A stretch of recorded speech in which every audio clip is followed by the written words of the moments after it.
তোমার আমার জন্য ব্যক্তি জীবন সুন্দর করার জন্য নামাজ দিয়েছে, ঠিক তেমনি সমাজ জীবনকে সুন্দর করার জন্য আল্লাহ পাক ইনসাফ করতে বলেছে।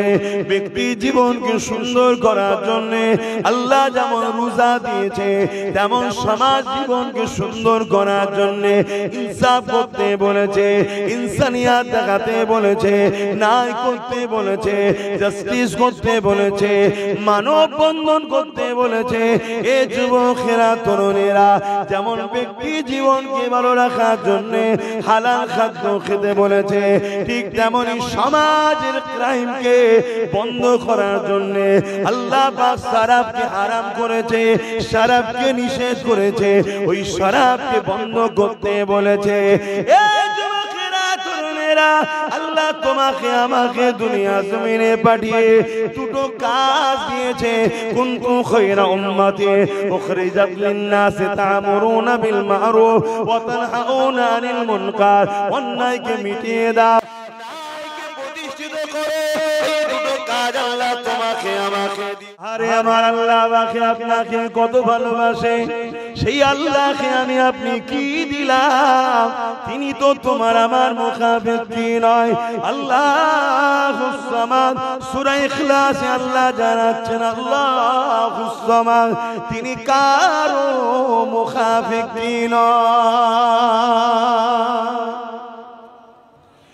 এ বাংলার মুসলমানেরা, এ স্বরূপনগর এলাকার মুসলমানেরা, যদি তোমরা মনে করো আমরা আল্লাহ ছেড়ে দেবো, রসুল ছেড়ে দেবো, ইসলাম ছেড়ে দেবো, যার কুদরতি হাতে আমার জান রয়েছে, সেই আল্লাহ শপথ করে বলি আমার আল্লাহর কোনো যায় আসে না, আমার রাসূলুল্লাহর কোনো যায় আসে না, আমার ইসলাম আমার কোরআনের কোনো যায় আসে না। কেন আমার আল্লাহ পাক তোমাকে আমাকে শ্রেষ্ঠ গ্রন্থ কোরআন দিয়েছে। এই নিয়ামত ধরে রাখতে পারলে তুমি আমি দুনিয়া আখিরাতের কামিয়াবি হব। কেন কোরআন থেকেই পেট্রোল তৈরি হচ্ছে, কোরআন থেকেই প্লেনের খোঁজ পেচ্ছে, কোরআন থেকেই বিজ্ঞান তারাক্কি করছে, কোরআন থেকেই সায়েন্স ডেভেলপমেন্ট হচ্ছে, কোরআন থেকেই দর্শন পেচ্ছে, কোরআন থেকেই ফিলোসফি পাচ্ছে, কোরআন থেকেই দুনিয়া কামিয়াবি হচ্ছে। ইহুদিদের ঘরে জিজ্ঞাসা করা হয়েছিল, এই ইহুদিরা পৃথিবীর মধ্যে তোমরা মাত্র 1,10,00,000, অথচ আমেরিকাকে কন্ট্রোল তোমরা করো, ফ্রান্সকে কন্ট্রোল তোমরা করো, পৃথিবীর যত বড় বড় ব্যবসা কারবার সব কন্ট্রোল তোমরা করো। তারা বলেছিল এর কারণ একটাই, মদিনার নবী মুহাম্মদ রাসূলের বিজনেস পলিসিকে আমরা ফলো করি। আমার নবীকে নিয়ে, আমার কোরআনকে নিয়ে তাম পৃথিবী এগিয়ে চলেছে।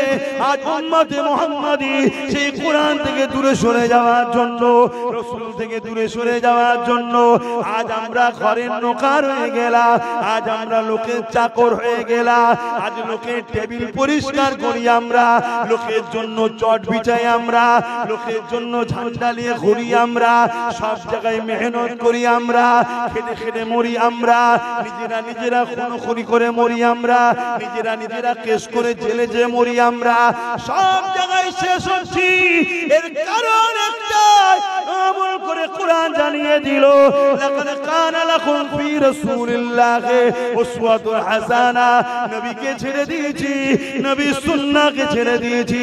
আমাদের উচিত হবে ধর্ম করব, ধর্ম নীতি মানব, রাসূলুল্লাহ হবে মডেল, সংসার নীতি মানব, রাসূলুল্লাহ হবে মডেল, যেমন করে অর্থনীতি করব, রাসূলুল্লাহ হবে মডেল, রাষ্ট্রনীতি করব, রাসূলুল্লাহ হবে মডেল, রাজনীতি করব, রাসূলুল্লাহ হবে মডেল, সমাজনীতি করব, রাসূলুল্লাহ হবে মডেল, প্রতিবেশী নীতি করব, রাসূলুল্লাহ হবে মডেল, সম্প্রীতি নীতি করব, রাসূলুল্লাহ হবে মডেল, ভ্রাতৃত্ব নীতি করব, রাসূলুল্লাহ হবে মডেল। এ যুবকেরা, আমার নবীর মতো সুন্দর মডেল জমিনে আসেনি আর আসবে না। কেন আল্লাহ নিজে জানিয়ে দিয়েছে ইন্নাকা লাআলা খুলুকিন আযীম, সব থেকে উত্তম আদর্শওয়ালা চরিত্রওয়ালা হলো মুহাম্মাদুর রাসূলুল্লাহ। এ যুবকেরা, এ নবী পাকের প্রেমিকেরা আল্লাহ নবী দরবারে এক ইহুদি ধর্মগুরু চলে আসলো, যাদেরকে রাহে বলা হয়, আমার নবীকে পরীক্ষা নিতে এসেছে। আল্লাহ নবীকে বলতে লেগেছে, হে আব্দুল্লাহর বেটা মুহাম্মদ সাল্লাল্লাহু আলাইহি ওয়াসাল্লাম, ইসলামের সবথেকে ভালো কাজ কি? আল্লাহ নবী বলেছিলেন, ইসলামে সবথেকে ভালো কাজ হলো ক্ষুধার্ত মানুষকে খানা খাওয়ানো। ইসলামের সবথেকে ভালো কাজ কি? ক্ষুধার্ত মানুষকে খানা খাওয়ানো। আমরা খাওয়াই, আমরা তো ইসলামেরই লোক। এই কাজটা তো আমাদের কাঁধে দায়িত্ব দিয়েছে আল্লাহ। আল্লাহ তো আমাদেরকে পছন্দ করেছে যে ইসলামের তোদের কাঁধে দিলাম।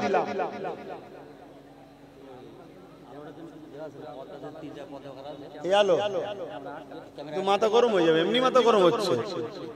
হ্যাঁ, সাইডে দাও না, সাইডে দাও, ওইরকম দূর থেকে আরো দিতে হয়। শুনছেন ভাই? কেন আমাকে চলে যেতে হবে, সময় দিতে পারবো না। তাহলে ইসলামের সব থেকে ভালো কাজ কি? ক্ষুধার্ত মানুষকে খানা খাওয়ানো। এই কাজটা তো প্রত্যেকটা ইসলামের মানুষের দায়িত্ব। সেই ক্ষুধার্ত যদি আমার প্রতিবেশী মুসলমান হয় তাকেও খাওয়াবো, সেই ক্ষুধার্ত যদি আমার প্রতিবেশী হিন্দু হয় তাকেও দিতে হবে, সেই ক্ষুধার্ত আমার প্রতিবেশী আদিবাসী, দলিত, সাঁওতাল, মতুয়া হয় তারপরেও তাকে খানা খাওয়াতে হবে। কেন? রাসূল বললেন ক্ষুধার্ত মানুষ, ক্ষুধার্ত মুসলমান বলেন। শুনছেন তো কি কাজটা আমাদের? কিন্তু ক্ষুধার্ত মানুষকে খানা খাওয়ানো তো দূরের কথা, ক্ষুধার্ত লোকের সম্পদকে মারার জন্য একদল মুসলমান ঘুরছে না ঘরে। সব থেকে যারা বড় ক্ষতি করছে ধনী লোকেরা। এই বলি আবার ধনী লোক কেন? যাকাতটা তো ক্ষুধার্ত মানুষের হক। ক্ষুধার্ত ইমানদার মুসলমানের হক হলো যাকাত। প্রকৃত যাকাত কি গরিব মুসলমানকে দেয়? ও নাম কামাবার জন্য অন্য জায়গায় দেয়। অথচ রাসূল বলছে যাকাতের প্রথম হক হলো তার আত্মীয়র মধ্যে কেউ গরিব আছে কি দেখো, তাকে দাও। যদি আত্মীয়র মধ্যে কেউ গরিব না থাকে, শুনছেন তো, আবার লাইট খাটানো দেখছেন,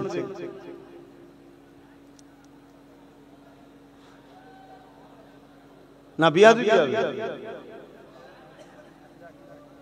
যদি আত্মীয়র মধ্যে কেউ গরিব না থাকে, ওই যাকাতের হক হলো প্রতিবেশীর মধ্যে দ্বিতীয় কোন ইমানদার মুসলমান তার হক। যদি প্রতিবেশীর মধ্যে কোন গরিব মুসলমান ইমানদার না থাকে, তাহলে পৃথিবীর যে কোন গরিব মুসলমানকে যাকাত দিতে হবে। কথা বুঝে আসছে? আজকে যাকাতটাও ঠিকভাবে দিচ্ছে না। দ্বিতীয়, ইসলাম কত বড়!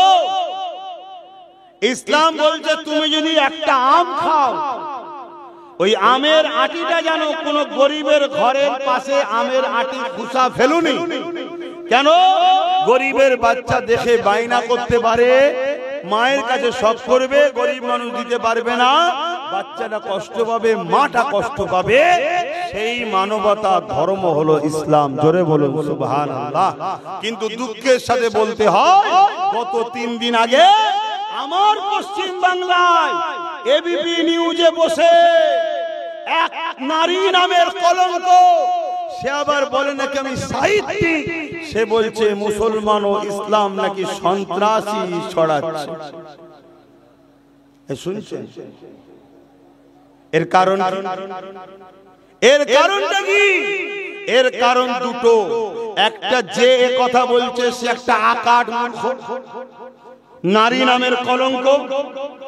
দ্বিতীয় কি কারণ? হ্যাঁ, আমার কওমের মধ্যে কিছু মুসলিম গুন্ডা আছে না নাই? এক কথা বলে, যাদেরকে বিভিন্ন রাজনীতির দলের লোকেরা নিজেদের স্বার্থ সিদ্ধির জন্য দিয়ে গুন্ডাগিরি করায়, কিন্তু বদলামের ভাগটা বারবার ইসলামে আসে। ঘোড়া কড়াইছে তার নিজের স্বার্থে, কিন্তু বদলামের ভাগটা ইসলাম পায়। কেন? ও সূরাতে সকলের লেবাসে নামে মুসলমান। তাই যখন বদলামটা হয় ইসলামের উপরে হয়, কিন্তু সে কাজ করে ইসলামের জন্য নয়, কাজ করে দুনিয়ার কিছু সমাজ বিরোধী নেতাদের জন্য কাজ করে। ভুল বলছি নাকি? আর এই সকল বদমাইশ নারী নামের কলঙ্ক, যে মহিলা এই কথা বলল সেও জানে যে ইসলাম সন্ত্রাস নয়, ইসলাম সন্ত্রাস মুক্ত করার ধর্ম। জোরে বলুন সুবহানাল্লাহ। তাহলে আমাদেরকে একটু ভেবে ভেবে পা ফেলা দরকার আছে না? ভাবু। তো যাক, আসেন আমি যে কথা বলছিলাম, তাহলে ইসলাম ক্ষুধার্ত মানুষকে খানা খাওয়াবার নাম। আল্লাহ নবী সাহাবাদেরকে ওয়াজ করছেন, সাহাবাদেরকে শোনাচ্ছেন, বাবারা কিয়ামতের দিন একটা যুবককে আল্লাহ তুলবে। যুবকরা শোনো মন দিয়ে, কিয়ামতের দিন আল্লাহ একটা যুবককে তুলবে, তুলে বলবে তুমি হিসাব দাও। জমিন আমার, আসমান আমার। শিশুবেলায় এই পায়ে চলতে পারতে না, কে তাকত দিয়েছে এই পায়ে? আস্তে আস্তে তুমি যৌবন হচ্ছ, তোমার হাতে ক্ষমতা হচ্ছে, শরীরে তাকত হচ্ছে। আগে দুপা জোরে চালাতে গেলে পড়ে যেতে, আল্লাহ তোমায় তাকত দিয়ে তুমি ছুটছো, লাফাচ্ছ। এই ক্ষমতাটা আমাকে তোমায় দিয়েছে কে? এই যে আব্বাস সিদ্দিকী কথা বলছে, আওয়াজ করছে, তোমাদের সঙ্গে শোনাচ্ছে, এই জবানে আমার কথার ক্ষমতা দিয়েছেন কে? এই যে দুটো হাত লাড়াচ্ছি, লাড়াবার ক্ষমতা দিয়েছেন কে? হেঁটে হেঁটে স্টেজ মেম্বারে উঠলাম, এ ক্ষমতা দিয়েছেন কে? এই যে দেখছি তোমাদেরকে, এই রোশনি চোখে দিয়েছেন কে? সেই আল্লাহ খুঁজলে অপরাধ করবে? আমার আল্লাহ কিয়ামত দিন একটা যুবককে জিজ্ঞেস করবে, বান্দা বল আমার জন্য কি করেছিস? যুবকরা মন দিয়ে নসিহতটা শোনো। হতে পারে তোমার জিন্দেগীর কোন একটা অ্যাক্সিডেন্টে আল্লাহ তোমার জীবনের সব পাপকে মাফ করে ওলিও বানাতে পারে। জোরে বলুন সুবহানাল্লাহ। তোমাদের যদি ভালো হবার ইরাদা থাকে, তাহলে ভালো জায়গায় বসারও সব। কোন দিন, কোন জায়গা, কোন টাইমে, কোন মোড়ে, কোন কারণে আমার আল্লাহ তোমায় পরিবর্তন করে দিয়ে জগৎ বিখ্যাত ওলিও করে দিতে পারে। জোরে বলুন সুবহানাল্লাহ। আমরা শুনেছি হযরতে মালিক বিন দিনার, নাম শুনেছেন তো নাকি? হযরতে মালিক বিন দিনার একদিন জলসা করছে, মেম্বারে বসে জলসা করছে। আর এমন সময় একটা যুবক জলসার মজলিস থেকে উঠে দাঁড়িয়ে বলছে, হুজুর ইজাজত যদি দেন একটা কথা বলবো। হযরতে মালিক বিন দিনার বলছে, বলো বাবা কি বলবে? তখন জিজ্ঞেস করছে, হুজুর আজ থেকে বছর 15-20 হবে, আমরা তখন ছোট ছোট ছিলাম, এখন আমি যুবক হয়ে গেছি। আপনাকে দেখেছি আপনি শরাব পান করে রাস্তায় পড়ে থাকতেন, আজ আপনি নবীর মেম্বারে উঠে জলসা করছেন, এই পরিবর্তনটা কি করে হলো? যেই বলেছে মালিক বিন দিনার কাঁদতে শুরু করেছে। অ্যাকচুয়ালি ওনার নাম মালিক, আব্দুল মালিক, কিন্তু পরে তার নাম মালিক বিন দিনার হয়ে গেছে। কথা বুঝে আসছে? এর ইতিহাস আছে, একটু ছোট করে বলে দিই। উনি এক নৌকোয় পার হচ্ছিল, কোন ঘাট পার হচ্ছিল, আর ওনার কাছে পয়সা ছিল না। আর মাঝি যে ছিল চালক নৌকা, পয়সা চাইছিল। উনি বললেন, বাবা আমার কাছে নাই। তো অনেক গির্জাদি করার পরে উনি বললেন, তাহলে উপরে চলো আমি গিয়ে দেবো। কিন্তু লোক শোনেনি, নৌকা মাঝিওয়ালা ওনাকে তুলেছে, পানিতে ফেলে দেবে। এই সময় দেখছে নৌকোর চতুর্দিকে, অর্থাৎ যেদিকে যাচ্ছে ওই দিকটা বাদ দিয়ে বাকি দিকে একটা করে মাছ ভেসে উঠেছে, হাজার হাজার মাছ। প্রত্যেক মাছের মুখে একটা করে সোনার মুদ্রা। জোরে বলুন সুবহানাল্লাহ। এই সোনার দিনারের জন্য ওনার সেই দিন থেকে নাম হয়ে গেল দিনার, মালিক বিন দিনার। তো যাই হোক, আমি ওদিকে যাচ্ছি না। উনি যখন বললেন যে হুজুর আপনার এই পরিবর্তন কি করে? শরাব খেয়ে আপনি রাস্তায় পড়ে থাকতেন। শোনো যুবকেরা, দুনিয়া বেশি দিনের নয়। আজকে রাত্রিরে শোবে, কালকে সূর্য উঠবে, তুমি আমি নাও উঠতে পারি। কি ঠিক না বে ঠিক গো? কোনো গ্যারান্টি না। এই সামান্য দুনিয়ার মায়ায় তোমার স্রষ্টাকে নারাজ করছো, তোমার রবকে নারাজ করছো, তোমার খোদাকে নারাজ করছো। আমি জানি ভুল হয়ে যায়, হালকা বয়সে ভুল হয়ে যায়। পরিবর্তনের জায়গা কোনো তো থাকতে হবে, পরিবর্তনের জায়গা কোনো তো থাকতে হবে। হালকা বয়সে একটু ভুল হয়ে যায়, কিন্তু 50টা মিনিট তো আল্লাহর জন্য মসজিদে আসতে হবে, 10 মিনিট করে 5 ওয়াক্ত। যদিও ফজর বেলা ঘুম না ভাঙে, জোহর বেলা তো আসতে লাগে। জোহর বেলা কাদা মাটি ছিলে, আসর বেলা তো আসতে লাগে। আসর বেলা আসতে দেরি হয়ে গেছে, মাগরিবে কি করছিলেন? বিবেক দিয়ে প্রশ্ন করুন, মাগরিবে কি করছিলেন? আসা দরকার না দরকার না? আপনার আল্লাহর কাছে আসা দরকার না দরকার না? মাগরিব বেলা এসলেন, ঈশার বেলা নামাজ পড়ে বাকি যে কাজাগুলো হয়েছে পড়ে নিয়ে আল্লাহকে বলেন না, আল্লাহ গরিব সংসার, ভুল হয়ে গেছে মালিক, ব্যস্ত থাকি, ঘুম ভাঙে না, কিন্তু ঈশা মাগরিব পড়লাম আর কাজা পড়ে নিলাম, কবুল করেন না আল্লাহ? আমার আল্লাহ ওই 2 ওয়াক্তের নামাজের সঙ্গে এমন প্রেম দিয়ে দেবে, আর আল্লাহ তোমাকে এত ধন মাল ওয়ালা করে দেবে যে তুমি 5 ওয়াক্ত নামাজও একদিন হয়ে যাবে। জোরে বলুন সুবহানাল্লাহ। তুমি তো জোড়ো প্রেম তো করো। কোথাকার একটা অপরিচিত মেয়ের সঙ্গে তোমার বিয়ে হয়ে গেল, 2 দিন ঘর না হতে হতে এমন প্রেম হয়েছে যাকে দেখে তুমি থাকতে পারছো না, এত ভালো আল্লাহ, ভালো জিনিস ভালোবাসা, আল্লাহর রহমত। তাহলে তুমি নামাজকে যদি তুমি ভালোবাসো প্রতিদিন সেই নামাজ তোমাকে ছেড়ে দেবে, সে নামাজ তোমাকে ভালোবাসবে না? এগুলো মাথায় লাও আমার ভাইরা, যুবকরা মাথায় লাও।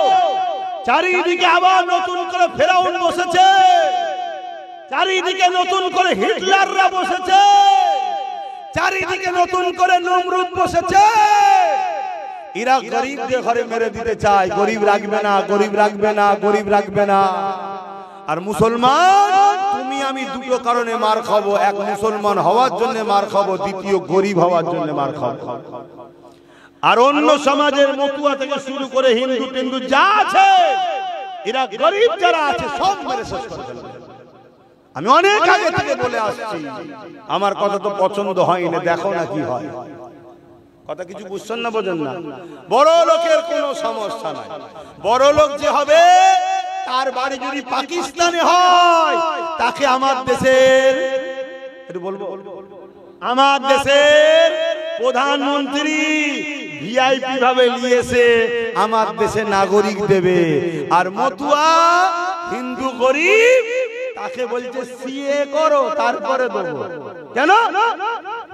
তুই পাকিস্তান থেকে আদনান সামি একজন মুসলমান, আমি জানি না আমি মুসলমান, যাই হোক মুসলমান, তাকে যদি সিএ না করে ডাইরেক্ট নাগরিকত্ব দিতে পারে, তাহলে আমার বাংলায় মতুয়া ভাইদেরকে কেন সিএ করতে হবে? ডাইরেক্ট নাগরিকত্ব দিয়া ভারত সরকারের দরকার আছে না না? জোরে বলে আছে না না? কিন্তু আমার মতুয়া ভাইরা বুঝছে না, মতুয়া ভাইরা এখন মুদি করি এখনো ঘোরে আছে। এখনো ভালোবেসে বলছি, পরিবর্তনের সময় আছে। মুসলিম 30-35%, দলিত ওই মতুয়া সমাজ মিলে 27-28%, বেশি তো কম নয়, এক হয়ে যায়। কথা বুঝছেন না, বোঝেন না? কোন বাপের বেটা নেই তোমাদেরকে আমাদেরকে এক হয়ে গেলে রুখতে পারে। আর যদি আলাদা আলাদা থাকো, দুজনই মরো, আর কি করা যাবে? তো হুজুর হিসাবে এটা বললাম, খারাপ করে ফেললাম নাকি গো? মানুষকে ভালোবাসার নামও ইসলাম, বিপদ থেকে মুক্ত করার নামও ইসলাম। জোরে বলুন সুবহানাল্লাহ। তো যাক, আমি চলে যাচ্ছি অন্যদিকে। কি কথা বলছিলাম জানো? হ্যাঁ, একটা যুবককে আল্লাহ কিয়ামতের দিন জিজ্ঞেস করছে, এই তুমি হিসাব দাও, হিসাব দাও। ওই যুবক বলছে, আল্লাহ আমি দুনিয়ায় ভালো কাজ করিনি, শুধু অন্যায় করেছি, পাপ করেছি, ভুল করেছি, তবে আপনাকেও আপনার হাবিবকে উপরে ঈমানটা এনেছি। ঈমান না থাকলে তো কোনো কথাই না, কিন্তু কোনো ভালো কাজ আমি করিনি। তাই আপনি আমাকে সবার সামনে অপমান না করে গোপনে গোপনে জাহান্নামে দিয়ে দেন, গোপনে গোপনে জাহান্নামে দিয়ে দেন। সে নিজে থেকে স্যালেন্ডার, যে ভালো কাজ তো করি, কিন্তু সবার সামনে অপমান করলে হয়। আমি আব্বাস সিদ্দিকী হুজুর মানুষ, কোটি কোটি লোক বাংলার ভালোবাসে, এই সবার সামনে যদি আমার পাপ প্রকাশ হয়, লজ্জিত হব না?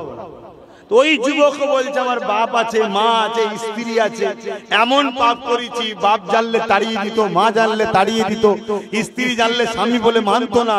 আল্লাহ সবার কাছে প্রকাশ না করে গোপনে গোপনে আমাকে জাহান্নামে পেটিয়ে দেয়। আল্লাহ বা বলবে বান্দারে লা তাখনাতু মির রাহমাতিল্লাহ, আমার রহমতে নিরাশ হয়ে যাস না রে বান্দা। ওরে আমার বান্দারে তোর আমলনামাটা দেখা। আল্লাহ পাক কুদরতি ভাবে বান্দার আমলনামা দেখতে লাগবে। ওই আমলনামা দেখতে দেখতে দেখতে দেখতে দেখা যাবে অন্যায় অন্যায় ভুল পাপ ভর্তি, তার মধ্যে একটা জায়গাতে একটা ভালো কাজ পাওয়া গেছে। ওই ভালো কাজটা দেখে আমার আল্লাহ পাক রাজি খুশি হয়ে যাবে। এ নওজোয়ান তরুণেরা, আল্লাহ তো ভোটাভুটিতে আল্লাহ হয় রে। এই ভোটাভুটি করবেন নাকি যে আব্বাস জান্নাতের আপনারা বিরোধী করবেন নাকি? যে আপনাদের ঘরে যদি আল্লাহ জান্নাত দিক, আল্লাহ যেন দেয়, বলুন আল্লাহুম্মা আমিন। সবাইকে আল্লাহ জান্নাতি দিক, বলুন আল্লাহুম্মা আমিন। আল্লাহ দুশমনকেও যেন জাহান্নামে না দেয়, সবাইকে যেন জান্নাতি দেয়, বলুন আল্লাহুম্মা আমিন। কারণ জাহান্নাম বড় কঠিন আযাব। আল্লাহ মাফ করেন, আল্লাহ মাফ করেন, আল্লাহ ক্ষমা করে দেন, আল্লাহ আমাদের সবার ভুলভ্রান্তি মাফ করে দেন, বলুন আল্লাহুম্মা আমিন। তো ধরুন কেউ বিরোধী করবে নাকি দিলে, ওখানে কারো কথা চলবে না। আর এটাও শুনে রাখেন, আমার আল্লাহ কারোর উপরে জুলুম করেননি, করবেন না। জোরে বলুন সুবহানাল্লাহ। তিনি জুলুম থেকে পাক ও পবিত্র। জোরে বলুন সুবহানাল্লাহ। এ নওজোয়ানেরা, ওই যুবকটাকে আল্লাহ বলতে লাগবে, ওরে আমার বান্দারে তোর একটা ভালো কাজ পেয়েছি, যেটা দেখে আমার বড় খুশি হয়ে গেছি। বান্দারে তুই কোথায় যাবি বল? ওই সময় বান্দা বলতে লাগবে, ও রব্বি আল্লাহ পাক, আপনার দয়া যদি হয়, দয়ার বিনিময়ে আমি জান্নাত যাব। কথাটা কিন্তু মন দিয়ে শুনবেন, দয়া ছাড়া জান্নাত পাওয়া যায় না। নামাজ হলো তোমার আমার কর্তব্য, রোজা হলো তোমার আমার কর্তব্য, হজ হলো মালদারদের জন্য কর্তব্য, যাকাত হলো মালদারদের জন্য কর্তব্য। যে আল্লাহ তোমাকে আমাকে এত ভালোবাসে, মানবতা কর্তব্য বলে, সেই আল্লাহর কাছে মাথা নত করো। কিন্তু এই গুণ দেখিয়ে জান্নাত, এই গুণ দেখিয়ে জান্নাত এ আশা করা যাবে না। কেননা 10টা মিনিট নাকটা বন্ধ করে কেউ রাখতে পারবে না। কাউকে যদি বলা হয় 10 মিনিটের জন্য নিঃশ্বাস বন্ধ করে দেওয়া হবে, সে তো বাঁচতে পারবে না। তাহলে তোমার এই 10 মিনিটের নিঃশ্বাসের কি মূল্য দেবে? কেউ যদি সাগরে ডুবে যেতে লেগেছে, তাকে যদি অবস্থায় কেউ বলে তোকে উঠাবো, তোর জমি জায়গা যা আছে আমাকে দিয়ে দিবি বল, সে জান বাঁচাবার জন্য সবটা দিয়ে দেবে। ওই জান আল্লাহ দিয়েছে, ওই জানে তুমি কি মূল্য দেবে বলো? এ যুবকেরা, তরুণেরা, আল্লাহ পাক ওই সময় বলবে, বান্দারে তুই খুব সুন্দর কথা বলেছি, আমার রহমতের যারা জান্নাত যাওয়া যায় না, যা বান্দা, আমি আল্লাহ তোর জীবনের সমস্ত পাপকে চেপে দিয়ে আমি আল্লাহ তোকে জান্নাতি বানিয়ে দিলাম। এ যুবকেরা, তরুণেরা, তোমার আবার কি হলো? এ মিয়া, এ না ঢিলে আছে, না ঢিলে আছে, বয়স তো ভালো হয়েছে।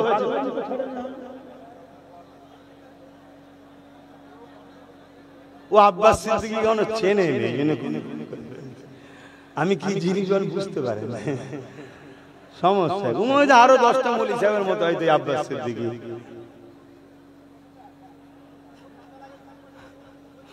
কিরকম কিরকম আজি আল্লাহ চিড়িয়াখানায় কত পাগল, কত কোয়ালিটি। তো কি কথা বলছিলাম? যুবকটাকে আল্লাহ বললেন, যা, আমি আল্লাহ তোকে আমার রহমতে জান্নাত দিলাম। জোরে বলুন সুবহানাল্লাহ। আল্লাহ নবীকে সাহাবারা জিজ্ঞাসা করলেন, ইয়া রাসূলুল্লাহ, হাবিবাল্লাহ, ওই যুবকটা কি এমন কাজ করেছে যেটা দেখে আল্লাহ এত রাজি খুশি হয়ে গেলেন, তার সমস্ত পাপকে আল্লাহ ক্ষমা করে দিলেন, চেপে দিলেন, মাফ করে দিলেন? এ যুবকেরা, আল্লাহ নবী জানিয়ে দিলেন, ও যুবকরা বিশেষ করে শোনো, তোমার আমার জিন্দেগিতে অনেক ভুল ভ্রান্তি হয়ে গেছে। যদি কখনো সুযোগ আসে, কখনো যদি মৌকা আসে, ভালো কাজ যদি হয়ে যায় করে দিও। এই যুবকেরা আল্লাহ নবী সাহাবাদেরকে বলতে লাগলে, ওই যুবকটা একদিন রাস্তা দিয়ে যেতেছিল, প্রচন্ড গরমের সময় ছিল, একটা গাছের গোড়াতে তার মনিব তার একটা গৃহপালিত পশুকে গাছের গোড়ায় বেঁধেছিল। তখন ছিল সকালবেলা, ছায়াটা একদিকে ছিল, ওই দিকে বেঁধেছিল, কিন্তু সূর্য ঘুরে যাওয়ার দরুন ছায়া চলে গেছে, আর ওই সূর্যের তাপ পশুর গায়ে পড়েছে। ওই পশুটা সূর্যের তাপেতে আর গরমেতে পিপাসায় জিভটা বাইর হয়ে গিয়েছিল, বড় কষ্ট হচ্ছিল। আল্লাহ পাকের এই যুবক বান্দাটা দেখে ওই দিনে মায়া দরদ হয়ে গেছে। আরে আল্লাহ সৃষ্টিটা বড় কষ্ট পেয়েছে, আল্লাহ সৃষ্টিটা বড় অসহায় হয়ে আছে, আল্লাহ সৃষ্টিটা বড় কষ্ট পেয়েছে। এই জন্য ওই যুবকটা কমিটি কি ঘুমোচ্ছে নাকি?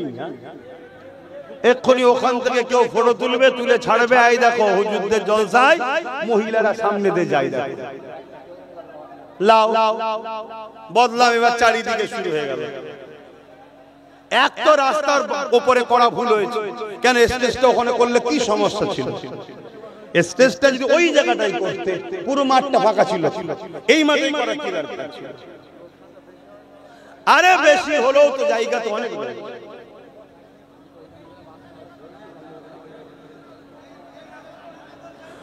দরুদ শরীফ আল্লাহুম্মা সাল্লি আলা, সকলে পড়েন, জবান খুলে খুলে পড়েন, আল্লাহুম্মা সাল্লি আলা মাওলানা মুহাম্মদ ওয়া আলা আলিহি।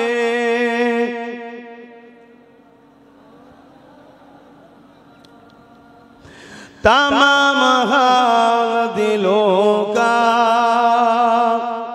हुजूर जानते हैं, तमाम हाल दिलों का हुजूर जानते हैं, हर एक गुलाम का चेहरा हुजूर जानते हैं। अल्लाहुम्मा सल्ली अला,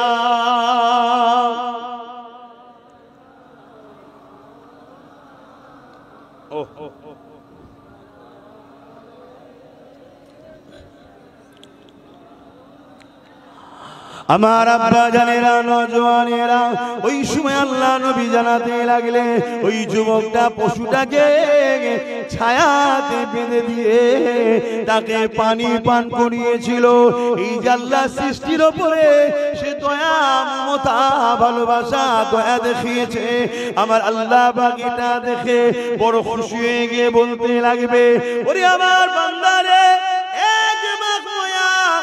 রহমত তামাম কায়নাতের মধ্যে আমি বন্টন করেছি, আমার দিয়া রহমত নিয়ে, মায়া নিয়ে, দয়া নিয়ে, তুই যদি আমার অসহায় সৃষ্টির উপরে দয়া করতে পারি।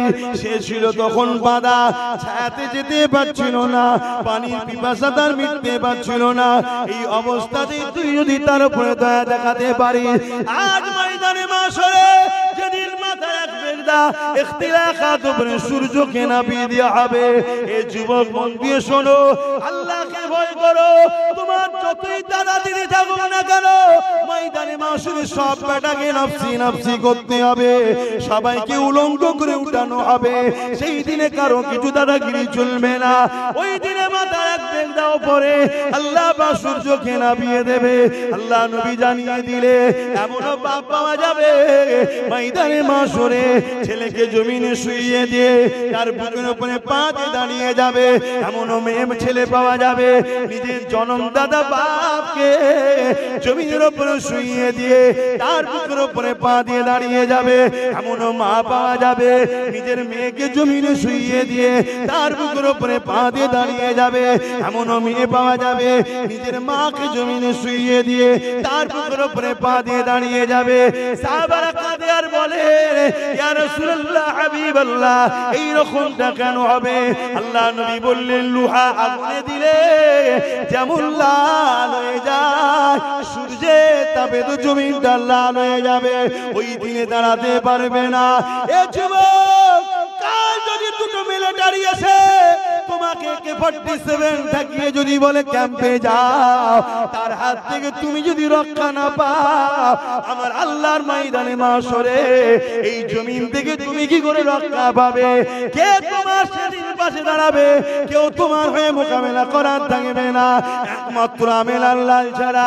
আল্লাহ নবী বলতে লাগলেন বাবা সাহাবারা, ওই জমিন পুরো লাল হয়ে যাবে, মানুষ জমিনে দাঁড়াতে পারবে না, যার উপরে যার জোর চলবে তাকে জমিনে শুইয়ে দিয়ে তার উপরে দাঁড়িয়ে যাবে। এই কঠিন কিয়ামতের দিনেতে তোমাকে আমাকে সবাইকে দাঁড়াতে হবে না, হবে না? আওয়াজ দিয়ে বলো, হবে না, হবে না? এটা বিশ্বাস যে করে সেইটাই তো ঈমানদার। ওয়াল ইয়াউমিল আখিরাত, আখিরাতের উপরে ঈমান, সেই তো মজা দেখা দে খুদায়া। আল্লাহুম্মা সাল্লি আলা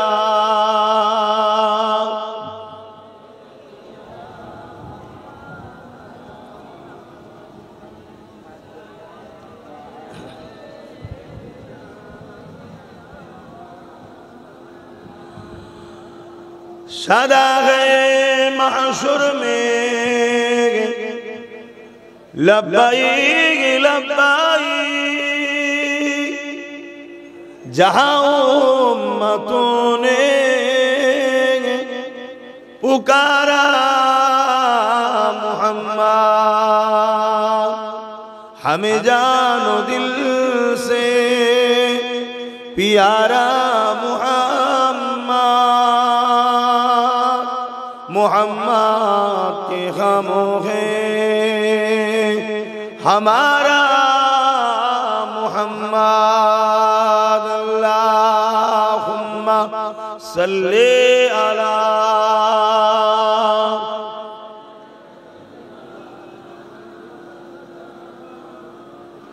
वला आले सय्यदना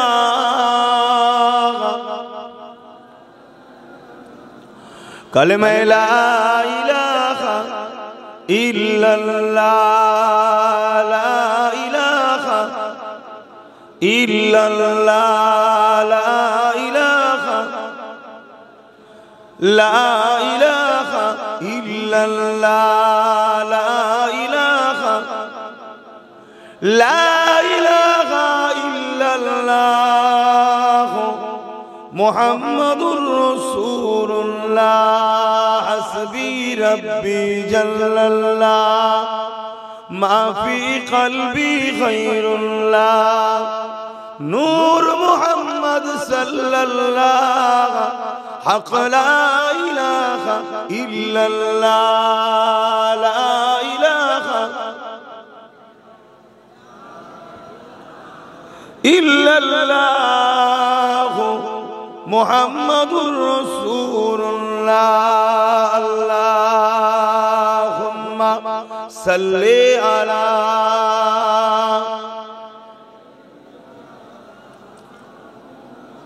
वला आले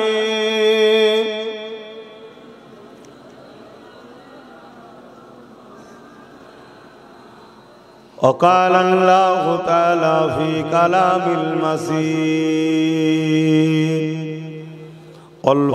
والفرقان الحميد،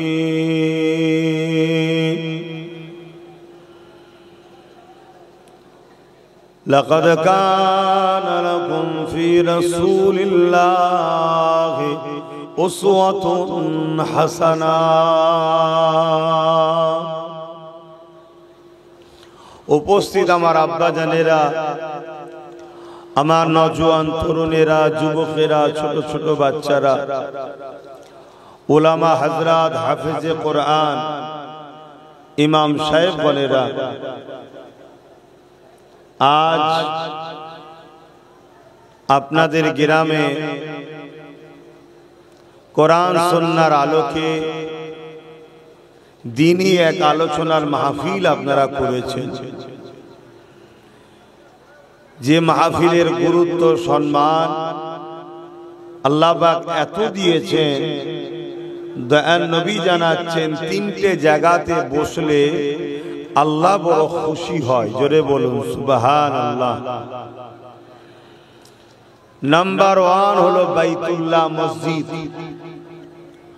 মসজিদে যখন মানুষ নামাজ পড়ার জন্য যায় এবং ইমামের পিছনে ইক্তেদা করে জামাত ধরার অপেক্ষায় বসে থাকে, এই বসাটাকে আল্লাহ বড় পছন্দ করেন। জোরে বলুন সুবহানাল্লাহ। দ্বিতীয় নম্বর হলো মা বাপের মুখের দিকে যদি সন্তানরা তাকিয়ে বসে, যেটা আমার বাপ, এটা আমার মা, আল্লাহ ওই সন্তানদের উপরে রাজি খুশি হয়। জোরে বলুন সুবহানাল্লাহ। শেষ রাসূল পাক সাল্লাল্লাহু আলাইহি সাল্লাম বললেন, ক্বালা হালাকাজ যিকর, যেখানে আল্লাহর কথা হয়, যেখানে কোরআনের কথা হয়, দ্বীন ইসলামের কথা হয়, ওই জায়গায় যারা গিয়ে বসে তাদের উপরে আল্লাহ রাজি খুশি হয়। জোরে বলুন সুবহানাল্লাহ। এটা হলো একটা জান্নাতের টুকরা। আল্লাহ নবী জানিয়েছেন এটা হলো জান্নাতের একটা বাগান। হয়তো এটা কারো জমিন, কারো ব্যক্তিগত এটা সম্পদ, কিন্তু এই কোরআনের মাহফিল যতক্ষণ এখানে হবে, আপনি মনে রাখবেন আমি জান্নাতের একটা বাগান টুকরাতে বসে আছি। জোরে বলুন সুবহানাল্লাহ। এর নিয়ামত এত। আল্লাহ নবী আরো বলেন, সাহাবা হুজুররা জিজ্ঞেস করলেন, হুজুর কোরআনের মাহফিল, দ্বীনি মাহফিলে বসলে লাভ কি হবে? আর আল্লাহ নবী বললেন, যত ছোট ছোট গুনাহ আছে এই মাহফিলে বসার দরুন আল্লাহ মাফ করে দেয়। জোরে বলুন সুবহানাল্লাহ। কোন মুসলমানের ছেলে এই মাহফিল থেকে দূরে থাকতে পারে? কেননা মানুষ মাত্র ভুল হয়ে যায়, তার তো বিবেক বলবে, তার তো বুদ্ধি বলবে, আজ কোরআনের মাহফিল হচ্ছে, জিন্দেগিতে কত ভুল করে ফেলেছি, কমসে কম ওখানটা যে বসলে ছোট ছোট গুনাহটা তো মাফ হয়ে যাবে। জোরে বলুন সুবহানাল্লাহ। আর কেউ যদি তওবা করে, এই জায়গায় বসে যদি ক্ষমা চেয়ে নেয়, আল্লাহ পাক আর ভুল করব না, অন্যায় করব না, ইস্তিগফার যদি পড়ে নাই, আল্লাহ নবী জানিয়ে দিলেন, যেমন মায়ের পেট থেকে আমরা দুনিয়ায় এসেছিলাম, কোনো গুনাহ নিয়ে আসিনি, কোনো গুনাহ ছিল না। এই কোরআনের মাহফিলে বসে কেউ যদি তওবা ইস্তিগফার করে, ঘরে যাবার পূর্বে আল্লাহ পাক তাকে ওই রকম বেগুনাহ বানিয়ে দেয়। আরো জোরে বলুন না সুবহানাল্লাহ। আরো জবান খুলে বলুন সুবহানাল্লাহ। তাহলে এই মাহফিলটা কি জাতা নাকি? এটা কি কোন দুনিয়াদারির অন্য কোন নেতা কেদাদের মাহফিল নাকি, যেখানে বসলে বিরিয়ানি পাবেন বা অন্য কিছু পাবেন? এখানে ওটা পাওয়া যায় না। এখানে বসলে আল্লাহ ও রসুল পাওয়া যায়। জোরে বলুন সুবহানাল্লাহ। যাদের কাছে আল্লাহ ও রসুল সবার আগে, তাদের জন্য মাহফিল। আর যারা আল্লাহ ও রসুল পেয়েছে, দুনিয়া তাদের গোলাম হয়। জোরে বলুন সুবহানাল্লাহ। 800 বছর আগে চলে গেছে সুলতানে হিন্দ মঈনুদ্দিন আজমিরি, আল্লাহ ও রসুল পেয়েছে। 800 বছর আগে চলে গেছে। পুরো পৃথিবী তার পিছনে আজও ছুটছে। এমনকি হিন্দুস্তানের যে বাদশাহ, এখন যে হিন্দুস্তানের প্রেসিডেন্ট, প্রধানমন্ত্রী, তাকে 1 জানুয়ারি প্রতি বছরে হিন্দুস্তানের বাদশাকে চাদর নজরানা হিসাবে পাঠাতে হয়। এখানে হিন্দুস্তানের বাদশাহ আল্লাহ ও রসুল পেয়েছে। জোরে বলুন সুবহানাল্লাহ। প্রকৃত জায়গা আমরা ছেড়ে দিয়েছি, তাই আজকে আমরা সব কিছু ছেড়ে ছেড়ে ছেড়ে ছেড়ে এমন একটা জায়গায় মুসলমান গিয়ে পৌঁছেছি, বাজারে কুকুরের দাম আছে তো মুসলমানের দাম না, কথাটা কি গায়ে লেগে গেল নাকি? আমি প্রমাণ দিচ্ছি। কলকাতায় চলে যান, হাতিবাগান বলে একটা জায়গা আছে যেখানে কুকুর বিক্রি হয়। একটা একটা কুকুরের দাম 30 লাখ, 40 লাখ, 50 লাখ, 1 কোটি, 1.5 কোটি, 2 কোটি কুকুরের দাম। আর মুসলমান একটা পলসার মোটরসাইকেল 1 লাখ টাকা একটা খাটে বিক্রি হয় বিয়ের সময়। হয় না? হয় না? তাহলে দাম কত কমেছে দেখেছেন তো? কমেছে না কমেছে? কেন? আমরা হুজুরের সুন্নাত ছেড়ে দিয়েছি, আমরা আমাদের জায়গা ছেড়ে দিয়েছি। আল্লাহ আমাদেরকে জমিনে পাঠিয়েছে খলিফা করে, আল্লাহ আমাদেরকে জমিনে পাঠিয়েছে প্রতিনিধিত্ব করার জন্য, আল্লাহ আমাদেরকে জমিনে পাঠিয়েছে অন্যায় মিটাবার জন্য, আল্লাহ আমাদেরকে জমিনে পাঠিয়েছে এতিম গরীব বিধবা অসহায়কে আশ্রয় দিবার জন্য, আল্লাহ আমাদেরকে জমিনে পাঠিয়েছে অন্যায় দুর্নীতি চোর রেপ খুন নেশা মুক্ত সমাজ গড়ার জন্য আল্লাহ আমাদের পাঠিয়েছে। কিন্তু আজ আমরা কি করছি? যত চোর বাটপার খুনি সারাবি মাতাল জেনাখোর তাদের পিছনে আমাদের যুবকরা ঘুরে বেড়ায়। দাদা দাদা দাদা দাদা দাদা, কথা কি ভুল বলা হচ্ছে? এজন্য খোদা আমাদেরকে শেষ করে দিচ্ছে। এখনো কিছু হয়নি বন্ধু, এখনো কিছু হয়নি। আগামী 1-1.5 বছরের মধ্যে অপেক্ষা করেন, কি হয় দেখেন না। আমাদের হারে হারে আল্লাহ সব বুঝিয়ে দেবে। আপনি মনে রাখবেন, আল্লাহর সঙ্গে আমরা ওয়াদা খেলাফ করছি, আল্লাহ ছেড়ে যাবে না। আসে নিজের দিকে ফিরে আসে। আল্লাহ যে জন্য আমাদেরকে বানিয়েছে, আমাদেরকে বাবা দরকার। আল্লাহ কোরআনে বলেছেন মানুষ হলো আশরাফুল মাখলুকাত। আবার কোরআনে আল্লাহ বলেছে মানুষ হলো সবথেকে নিকৃষ্ট। এ যুবকেরা তরুণেরা, আল্লাহ পাক কোরআনের মধ্যে জানিয়ে দিলেন উলাইকা বালুম আদার, চতুষ্পদ জন্তুর থেকেও নিকৃষ্ট হলো মানুষ। এ নওজওয়ানেরা, কারা শ্রেষ্ঠ কারা নিকৃষ্ট এটা আমাদেরকে একটু জানতে হবে। আল্লাহ নবী জানিয়ে দিলে এ দুনিয়া মানুষেরা, আল্লাহ পাক আমাকে দুটো চোখ দিলে। কেন এই দুটো চোখ দিয়েছে? এই চোখে আমাদের কি কাজ রয়েছে, কি দেখতে হবে, কি দেখতে হবে না। আল্লাহ পাক দুটো কান দিয়েছে, এই কানে কি শুনবে, কি শুনবে না। আল্লাহ পাক দুটো হাত দিয়েছে, এই হাতে কি ধরবে, কি ধরবে না। আল্লাহ পাক দুটো পা দিয়েছে, কোন রাস্তায় যাবে, কোন রাস্তায় যাবে না। এ যুবকেরা তরুণেরা, আল্লাহ পাক আমাকে আপনাকে জিন্দেগি দিল, গরু ছাগল করে পাঠালো না, কুকুর চতুষ্পদ জন্তু করে পাঠালো না, আশরাফুল মাখলুকাত করে পাঠালো। কিন্তু আজকে হাত থেকে যদি আমরা ন্যায়ের পক্ষে কাজ না করি, হাত যদি মানবতার পক্ষে কাজ না করে, হাত যদি আল্লাহ দিয়ে আল্লাহ রাস্তায় কাজ না করে, মনে রেখে দেবেন এই শ্রেণীর মানুষ দিগকে আল্লাহ পাক কি জানিয়েছে।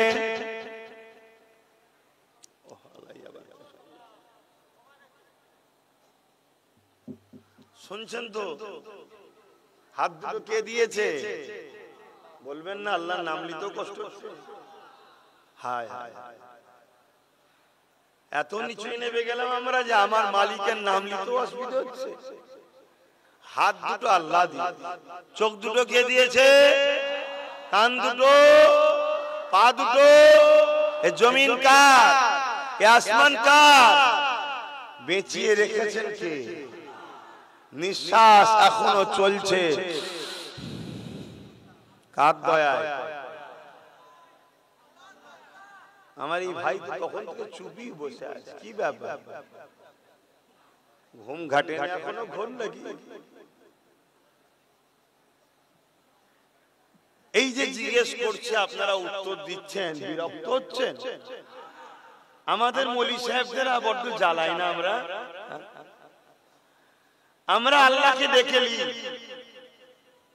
আমরা আল্লাহকে দেখে নি, কিন্তু আমরা জানি আমাদের ভাইগুলো হালকা বয়সে দুনিয়া ধোকায় পড়ে টিদিকুদি হয়ে গেছে, কিন্তু ভাই তো আমাদেরই। কি আপনারা আমাদের ভাই নয়? ভাই তো আমাদেরই। একটা সুযোগে যখন পাই আমরা বারবার সুবহানাল্লাহ বলাই, আল্লাহ বলাই কেন? একবার সুবহানাল্লাহ বললে ওই ভাইয়ের নামে জান্নাতে আল্লাহ একটা গাছ রোপণ করে। জোরে বলুন সুবহানাল্লাহ। এই মজলিসে যদি 100 বার সুবহানাল্লাহ বলায়, আমার ভাইয়েরা 100 বার সুবহানাল্লাহ বলবে, 100টা গাছ হবে। এভাবে কিয়ামতের দিন লাখ লাখ গাছ তার নামে হবে। বিভিন্ন জলসায় যাচ্ছে সুবহানাল্লাহ বলছে। কিয়ামতের দিনে যদি আমার কোনো ভাই ধরা পড়ে যায় কোনো কারণে, ওই সুবহানাল্লাহ নামক গাছ আল্লাহর কাছে সুপারিশ করবে, আল্লাহ আমার মনিব যাচ্ছে জাহান্নামে, আমি আছি জান্নাতে। এটা কেমন করে হয় মালিক? হয় আমাকে জাহান্নামে দেন, না আমার মনিবকে জান্নাতে দেন। হাদিস বলছে, কোরআন বলছে, জাহান্নাম থেকে জান্নাতে আসবে, জান্নাত থেকে জাহান্নামে কিছু যাবে না। আল্লাহ সুবহানাল্লাহ নামের গাছের ওসিলায় আল্লাহ তাদেরকে তখন জান্নাতি বানাবে। জোরে বলুন সুবহানাল্লাহ। কিন্তু যদি এটাও আমাদের জবান দিয়ে না বেরোয়, জানতে হবে সে যে আছে মুসলমান, ভেতরে ভেতরে বেঈমান। কথা বুঝছেন তো নাকি? কিছু করার নেই বাপ।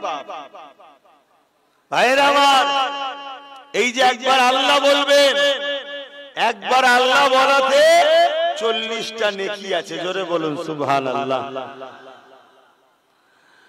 আবেরা না জওয়ানেরা, যদি আপনি মনে করেন এসব মনি সাহেবদের পাল্লায় পড়ে লাভ নাই, তাহলে তো আপনার বসো কোনো লাভ নাই। এরা জওয়ানেরা, আল্লাহ পাক আমাকে আপনাকে বানিয়েছে, দুনিয়া জমিনটা আমার আপনার জন্য কিছুদিনের জন্য পাঠিয়েছে। এই দুনিয়া হলো আমার আপনার পরীক্ষার হলেন নাই। যেমন কোন কামিয়াবির আগে একটা পরীক্ষা দিতে হয়, কোনো কিছু পাবার আগে, চাকরি হোক, ভালো রেজাল্ট হোক, আপনাকে একটা পরীক্ষা দিতে হবে। ওই পরীক্ষাতে ভালো রেজাল্ট করতে গেলে আপনাকে তার প্রস্তুত নিতে হবে। যদি আপনি প্রস্তুত ভালো নেন, তাহলে অবশ্যই আপনি লিখবেন ভালো। যখন লিখবেন ভালো, রেজাল্ট হবে ভালো। রেজাল্ট যখন ভালো হবে, আপনার চাকরি কামিয়াবিটাও তখন ভালো হবে। এ নওজওয়ানেরা, আল্লাহ পাক দুনিয়া জমিনে আমাকে আপনাকে পাঠিয়েছে শুধুমাত্র একটা পরীক্ষা নেবার জন্য। ওরে আমার বান্দারে, জমিন আমার, আসমান আমার, চাঁদ আমার, সূর্য আমার, পাহাড় আমার, কায়নাত আমার, তোকে আমি বানিয়েছি, গাছপালা তরুলতা সব আমি বানিয়েছি। এই যা কিছু রয়েছে সব তোর উপকারের জন্য। ওরে আমার বান্দা, তুই কখনো কি দেখেছি তোদের জন্য কত রকম শাক সবজি আমি বানিয়েছি, তোদের জন্য কত রকম ফলমূল দিয়েছি, তোদের জন্য কত রকম খাদ্য দিয়েছি। ওরে আমার বান্দারে, তোকে আমি কত সুন্দর করে বানিয়েছি। যে জায়গায় দুটো চোখ দিয়েছি, ওই চোখটা অন্য কোন জায়গায় দিলে মানান হতো না। যে জায়গায় আমি তোদের নাক দিয়েছি, ওই নাকটা অন্য কোন জায়গায় দিলে মানান হতো না। যে জায়গায় আমি দুটো কান দিয়েছি, ওই কানটা অন্য জায়গায় দিলে মানান হতো না। ওরে আমার বান্দারে, আমি আল্লাহ তোদেরকে দুটো হাত দিয়েছি, ওই দুটো হাতে 5টা 5টা 10টা উঙ্গলি দিয়েছি। ওরে আমার বান্দা, তোরা কি জানিস কিভাবে তোদেরকে মায়ের পেটে আমি বানিয়েছি? দুনিয়ায় যা কিছু আছে আমি আল্লাহ শুধু হুকুম করেছি, কোন ও যা এখন হয়ে গেছে। কিন্তু আমি আল্লাহ মানুষ জাতিকে এত ভালোবাসি, মায়ের পেটেতে কুদরতি হাত লাগিয়ে আমি আল্লাহ তোদেরকে বানিয়েছি। আরো জোরে বলুন সুবহান আল্লাহু আকবার। তোদের কাছে আমার একটাই পরীক্ষা, আশা নয় পরীক্ষা। তোদেরকে আমি শ্রেষ্ঠ মখলুক বানিয়েছি, দুনিয়ায় পাঠিয়েছি। দুনিয়ায় লোভ লালসার জিনিসও থাকবে, সব কিছুর মধ্যে থেকে আমাকে মনে রাখিস নাকি দেখবো, আমাকে সবার উপরে ভালোবাসিস নাকি দেখবো। এটাই হলো পরীক্ষা। কথা বুঝতে পারছো? এটাই হলো পরীক্ষা। যে বাপ দিলাম আমি, মা দিলাম আমি, সব দিলাম আমি, স্ত্রী দিলাম আমি, সন্তান দিলাম আমি, সবাইকে পেয়ে আমায় ভুলে যাস নাকি দেখবো। এটাই হলো পরীক্ষা। মান আহাব্বা লিল্লাহ ওয়া আবগাদা লিল্লাহ ওয়া আতা লিল্লাহ ওয়া মানা লিল্লাহ ফাকাদ ইস্তাকমালাল ঈমান। ভালোবাসবি আমার জন্য, দুশমনি করবি আমার জন্য, আত্মীয়তা করবি আমার জন্য, বিচ্ছেদ হবি আমার জন্য। এই এই কথাটা বলার অধিকার আল্লাহর আছে। কথা বলে ভালোবাসবো কার জন্য, আত্মীয়তা করবো কার জন্য, বিচ্ছেদ হবো কার জন্য, দুশমনি করবো, লড়াই করবো কার জন্য, আল্লাহর জন্য। এটাই হলো পরীক্ষা। এটা যে বিশ্বাস করে না সেটা ইসলামের কেউ নয়। জন্ম নিতে পারে ইসলামের ঘরে, দাড়ি টুপি জুব্বা পাগড়ি থাকতেও পারে, কিন্তু এইটা তো ঈমান। আমানতু বিল্লাহি ওয়া মালাইকাতিহি ওয়া কুতুবিহি ওয়া রাসূলিহি ওয়াল ইয়াউমিল আখির ওয়াল কদরি খাইরিহি ওয়া শাররিহি মিনাল্লাহি তাআলা ওয়াল বাসি বাদাল মাউত, বাল বাসে বাদাল মাউত, মওতের পরে আবার উঠানো হবে। কথা বুঝে আসছে? এইটার উপরে তো বিশ্বাস রাখতে হবে। তো সেই জায়গায় আজ ওই আখিরাতে কঠিন দিনে কি হবে, কিন্তু ওই দিনও আল্লাহ একটা বান্দার উপরে কেমন দয়া দেখাচ্ছে, একটা ভালো কাজ আল্লাহ তাকে জান্নাত দিচ্ছে। কি আল্লাহর এক সৃষ্টি রোদে কষ্ট পেয়েছিল, তাকে ছায়ায় বেঁধে পানি পান করিয়েছে। আল্লাহর কোন সৃষ্টি যদি আজ বিপদে পড়ে, জালিম হুকুমাতদের চক্রান্তের শিকার হয়ে তাদের উপরে যদি জুলুম হয়, নাগিরত্ব কেড়ে নেওয়া হয়, বঞ্চিত করা হয়, ছোট্ট ছোট্ট বাচ্চাগুলো কিলে তারা যাবে কোথায়, এই বিপদের সম্মুখীন তাদেরকে যদি ঠেলে দেওয়া হয়, তাহলে ইসলামের অনুসারী হিসেবে একজন ইসলামের তুলাবা ছাত্র বা ইসলামের প্রচারক হিসেবে আমি বলতে বাধ্য হচ্ছি, সেই সকল মানুষের পাশে দাঁড়িয়ে যারা জুলুম করবে তাদের বিরুদ্ধে লড়াইয়ের দরকার আছে না? জোরে বলুন, লড়াইয়ের দরকার আছে না? এই লড়াই করতে হবে। কথা বুঝে আসছে? কিন্তু দুঃখের সাথে বলতে হয় এই লড়াইটা যেন সংবিধান বিরোধী না হয়। কেন ইসলাম যে দেশে বাস করবে সে দেশের নিজাম কানুনকে সম্মান করার হুকুম দিয়েছে, এটাকেও মাথায় রাখতে হবে। কথা বুঝে আসছে? তো যাক, আজ আল্লাহ আমাদেরকে একত্রিত করেছে একটা দ্বীনি মাহফিলে।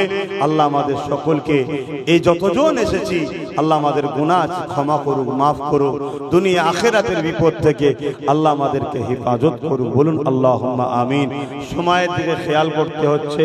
আসুন আমরা একটু সালাত ও সালাম করব নবী পাকের উপরে। বসে সালাম দেন না দাঁড়িয়ে দেন? আসেন দাঁড়িয়ে যাই। ইয়া নবী সালাম।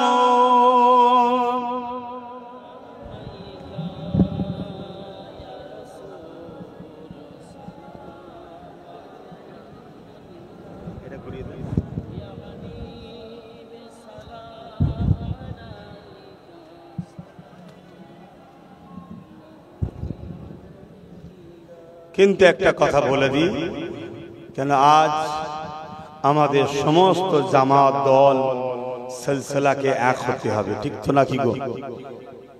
কেন আজ আমাদের মসজিদ টার্গেটে, আমাদের মাদ্রাসা টার্গেটে, আমাদের কবরস্থান টার্গেটে, আমাদের খানকা টার্গেটে। তাহলে এই জায়গায় যার পীর, যার আমির, যার হযরত, যার শায়েখ, তার কাছে থাক। মসজিদটা তো আমাদের সবার, মাদ্রাসা তো আমাদের সবার, কবরস্থান তো সবার, খানকা তো সবার। এটাকে বাঁচাবার স্বার্থে আমাদেরকে ঐক্যবদ্ধ হতে হবে। ইসলামের একটা সৌন্দর্য কি জানেন? উলামাদের মধ্যে ইখতিলাফ, এটা ইসলামের সৌন্দর্য। আপনারা হয়তো অনেকে আশ্চর্য হবেন, হ্যাঁ এটাই হলো ইসলামের একটা সৌন্দর্য। এই একমাত্র ধর্ম ইসলামে ইখতিলাফ, উলামাদের মধ্যে এটা সৌন্দর্য।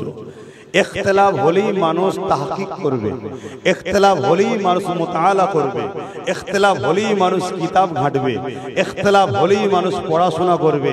আর ইখতিলাফ না থাকলে হুজুর যা বলবে ওটাই জায়েজ, মৌলভী সাহেব যা বলবে ওটাই জায়েজ। আর ইখতিলাফ হলে হুজুরও কিতাব ঘাটবে, মৌলী সাহেবও কিতাব ঘাটবে, তখনই সমাজ সত্যটা পাবে। জোরে বলুন সুবহানাল্লাহ। তবে আমাদের কারো আকীদাগত ইখতিলাফ হওয়া উচিত নয়। আমাদের আল্লাহ কথা বলুন, এটা তো আকীদা। ফেরেশতা আছে না নাই? সমস্ত 1 লক্ষ মতান্তর 2,24,000 নবী রসুলকে ভালোবাসি না বাসি না? নবী মুহাম্মদ সাল্লাল্লাহু আলাইহি ওয়াসাল্লাম আখিরি নবী মানি না মানি না? কোরআন হলো আখিরি আসমানি কিতাব, বাকি 103টে কিতাব আছে, মানি না মানি না? কিন্তু চলি কোরআন অনুযায়ী। সবকটা সত্য, কিন্তু আমাদের জন্য সিলেবাস হলো কোরআন। জোরে বলুন সুবহানাল্লাহ। আখিরাত আছে বিশ্বাস করি না করি না? জান্নাত আছে বিশ্বাস করি না করি না? জাহান্নাম আছে বিশ্বাস করি না করি না? এটা হলো ইসলামের বুনিয়াদ আকীদা। এই আকীদায় যদি কারো গন্ডগোল হয়ে যায়, সে তার মুসলমানই থাকে না। তাছাড়া ভিন্ন বিষয়। কিন্তু আমার যতটুকু জানা, ক্ষুদ্র মানুষ আমি, ছোট মানুষ ভাই, আমার থেকে অনেক বড় বড় সব প্রবীণ উলামা আছে। আমি ছোট যতটুকু জানি, এই এশিয়া মহাদেশে 4টে সিলসিলা দ্বারা ইসলাম মানুষ পেয়েছে। একটা হলো ফুরফুরা শেখ জবানার মুজাদ্দিদ উলিল আমর শেখুল বাঙ্গাল আল্লামা সৈয়দনা আবু বকর সিদ্দিক আল কুরাইশি ফুরফুরাবি রাহমাহুল্লাহ। জোরে বলুন সুবহানাল্লাহ। দ্বিতীয় হলো দেওবন্দি বলে একটা সিলসিলা আছে, হযরতে হাজী ইমদাদুল্লাহ মুহাজির মক্কি রাহমাতুল্লাহ আলাইহি। জোরে বলুন সুবহানাল্লাহ। আর একটা হলো কারামত আলী জনপুরি সাহেব, যেটা সিলেট টিলের ওই, এখন তো দেশ ভাগ হয়ে গেছে, তখন তো ভাগ ছিল না। কথা বোঝা যাচ্ছে? হে পাহাড় এলাকার দিকে এবং বাংলাদেশের অর্ধেকেরও বেশি তিনাদের অবদান আছে, হযরতে কারামত আলী জনপুরি সাহেব রাহমাতুল্লাহ আলাইহি। জোরে বলুন সুবহানাল্লাহ। আর একটা হচ্ছে ভারতবর্ষের এর দিকে আছে, বেরেলি ইউপির দিকে আছে, হযরতে আলা হযরত আহমদ রেজা খান বেরলভী রাহমাতুল্লাহ আলাইহি। জোরে বলুন সুবহানাল্লাহ। এই যে 4 জনের নাম বললাম, 4 সিলসিলার মুরব্বির নাম বললাম, 4 জনই আহলে সুন্নাত ওয়াল জামাত, 4 জনই ওলি, 4 জনই হক, 4 জনই জান্নাতি। জোরে বলুন সুবহানাল্লাহ। এবার নিচু তলায় আমাদের মধ্যে যদি কেউ আলা হযরত আহমদ রেজা খানকে মানেন, তিনার যে আকীদা, অবশ্যই তিনি আহলে সুন্নাত ওয়াল জামাতের। দাদা হুজুরকে কেউ যদি মানেন, তিনার যে আকীদা, অবশ্যই সে আহলে সুন্নাত ওয়াল জামাতের। কেউ যদি কারামত আলী জনপুরি সাহেবের আকীদা মানে, সে অবশ্যই আহলে সুন্নাত ওয়াল জামাতের আকীদার মানুষ। কেউ যদি দেওবন্দীদের পীর হাজী ইমদাদুল্লাহ মুহাজির মক্কির কথা মেনে চলে, অবশ্যই তিনি আহলে সুন্নাত ওয়াল জামাতের আকীদার মানুষ। কিন্তু দুঃখের বিষয়, নাম ফুরফুরা সিলসিলা, ভেতরে অন্য কোম্পানির মাল বিক্রি করা হচ্ছে। এটা হয় না? হয় না? নাম বেরেলি, ভেতরে অন্য কোম্পানির মাল বিক্রি হচ্ছে, তাহলে সমস্যা। নাম দেওবন্দি, ভেতরে অন্য প্রোডাক্ট বিক্রি হচ্ছে, তাহলে সমস্যা। কথা মাথায় ঢুকছে না? ঢোকে না? বাকি যে 4 সিলসিলা, আমাদের আকাবেরকে যদি মানি, তাহলে আমাদেরকে ভাবা দরকার, আজ মসজিদ, মাদ্রাসা, কবরস্থান, ঈদগাহ, খানকাকে বাঁচাবার স্বার্থে যার আকাবের তার কাছে, যার মুর্শিদ তার কাছে, আমাদেরকে ঐক্যবদ্ধ হতে হবে। কথা বুঝে আসছে? কল্লা যদি থাকে তবে তো টুপি লাগাবো, ঠিক না বেঠিক গো? কল্লা যদি থাকে তবে তো মসজিদে গিয়ে সেজদা দেবো।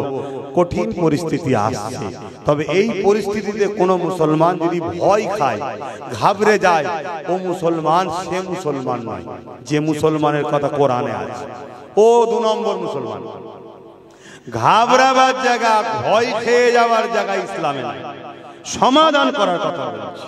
সমাধান এইভাবে থাকলে হয় না। দেখছেন না, 5টাই ভেঙে দিয়ে যাবে। ভাঙা যাবে না? যাবে না? বলুন বলুন।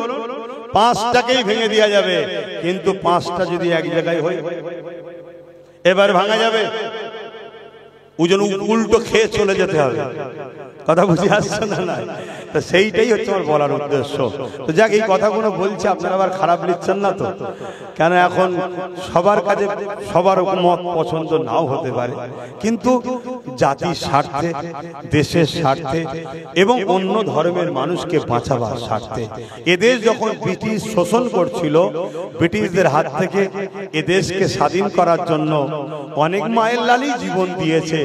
কিন্তু এটা শুনে রাখুন, সব লালের মায়ের জীবনকেই আমি দেশের নাগরিক হিসাবে সম্মান করা দরকার, করি, ভিন্ন বিষয়। কিন্তু প্রথমে আওয়াজ কিন্তু মুসলিম উলামারাই তুলেছিল। হযরতে আব্দুল আজিজ মুহাদ্দিস দেহলভী রাহমাতুল্লাহ আলাইহি। জোরে বলুন সুবহানাল্লাহ। তিনি আওয়াজ তুলেছিলেন, আসো, ব্রিটিশদের বিরুদ্ধে লড়াই করা ফরজ। তখনই তো ব্রিটিশ কাঁপতে শুরু করলো, ওরে সর্বনাশ মুসলমানরা লেগেছে। কেন মুসলমানরা যখন লাগে সে আল্লাহর খুশির জন্য লাগে, যেখানে আল্লাহর খুশি নেই সেখানে মুসলমান নাই। কথা বুঝে আসছে? আর আল্লাহর ব্যাপার করে আরা হচ্ছে যারা রাজনীতির নামে আমাদেরকে গোলাম বানাতে চায়, তারা এগুলো কাটিং করে ছড়িয়ে মুসলমানের থেকে আমাকে খারাপ করার একটা পরিকল্পনা করছে। কথা বুঝে আসছে তো নাকি? এই উদ্দেশ্য। তবে মনে রেখো, ইজ্জত দেনেওয়ালার মালিক কোনো বান্দা নাই, ইজ্জত লেনেওয়ালার মালিকও কোনো বান্দা নাই। কারো ধার আব্বাস সিদ্দিকী ধরে না। আল্লাহ রাসূলের জন্য হক কথা বলছি, আল্লাহ মৃত্যু পর্যন্ত বলার তৌফিক দি। হক কথা বলতে বলতে আল্লাহ যেন মরণ দেয়, বলুন আমিন। তো ভাইরা আমার, একটা ভিডিও সমাজের বুকে খুব ভাইরাল হচ্ছে, কি আব্বাস সিদ্দিকী বলেছে টিএমসি কে ভোট দেয়া হারাম। শুনেছেন আপনারা? একটু হ্যাঁ কি না বলুন। কারা কারা শুনেছেন একটু হাত তুলে দেখেন। বাবা, এত লোক শুনে ফেলেছে। এখনো বাকি হয়তো শোনেনি, কাল শুনবে। ছেলেরা লিখে দেখাবে, এই দেখো আব্বা তোমাদের হুজুর কি বলছে, দেখো এ হুজুর মানা যাবে না, এ হুজুর তো শোনা যাবে না। মাথা গরম সব জায়গায় করা ভালো না। আল্লাহ রাসূলের ব্যাপারে মাথা গরম করলে দুনিয়াও বরবাদ হবে, আখিরাতও বরবাদ হবে। অ্যাকচুয়ালি কি বলেছিলাম একটু শর্ট করে বলে দিচ্ছি, ততক্ষণ আপনারা দেন, শর্ট করেই বলে দিচ্ছি।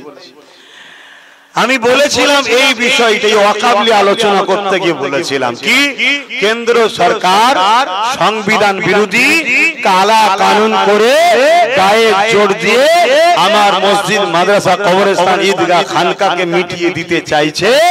অন্যায় দুই ধরনের হয়, একটা নিজের ক্ষতি আর একটা দিনের ক্ষতি। এরা দিনের ক্ষতি করতে চাইছে। এই বিজেপিকে কোন মুসলমান মেনে লিয়া যাবে? জোরে বলেন, কেন এই অন্যায় করছে? আর আল্লাহ রাসূল বললেন অন্যায় দেখলে হাত দিয়ে রোখো। হাদিস কি গো উলামা ভাইরা আছেন না? অন্যায় দেখলে হাত দিয়ে রোখো। যদি হাতে রোখার ক্ষমতা না থাকে মুখ দিয়ে প্রতিবাদ করো, মুখে যদি প্রতিবাদ করার ক্ষমতা না থাকে ঘৃণা করে দূরে সরে যাও। এই ঘৃণা করে দূরে সরে যাওয়া সবথেকে দুর্বল, কমজোর, নিম্ন মানের ঈমান। এরপরে আর ঈমানের কোনো স্থান নাই। তাহলে বলুন, কেন্দ্রের বিজেপি সরকার এই ওয়াকফ কালা কানুন করে যেটা করছে, এটা ন্যায় না অন্যায়? আওয়াজ দিয়ে বলবেন। তাহলে রাসূলের হাদিস অনুযায়ী হাত দিয়ে রুখতে হবে। হাতে ক্ষমতা নেই ধরুন, তাহলে মুখে প্রতিবাদ করতে হবে। মুখেও ক্ষমতা নেই ধরুন, অন্তরে ঘৃণা করতে হবে। ঘৃণা না করে কোন মুসলমানের বেটা যদি এই জালিম কেন্দ্র সরকারকে ভোট দেয়, তাহলে সে সাপোর্ট করলো, তাকে সাপোর্ট করলো যে ক্ষমতা পেয়ে মসজিদ, মাদ্রাসা, কবরস্থানকে মিটাচ্ছে, তাহলে তাকে আরো শক্তিশালী করা হলো না? তাহলে সেও মসজিদ, মাদ্রাসা, কবরস্থানের দুশমন হলো না? যে মসজিদ, মাদ্রাসা, কবরস্থানের দুশমন হয় সে কখনো ইসলামে থাকতে পারে না, সে বেঈমান হয়ে যায়। তাহলে বিজেপিকে ভোট দিলে সে ঈমানদার থাকবে? এইটা আমি বলেছি।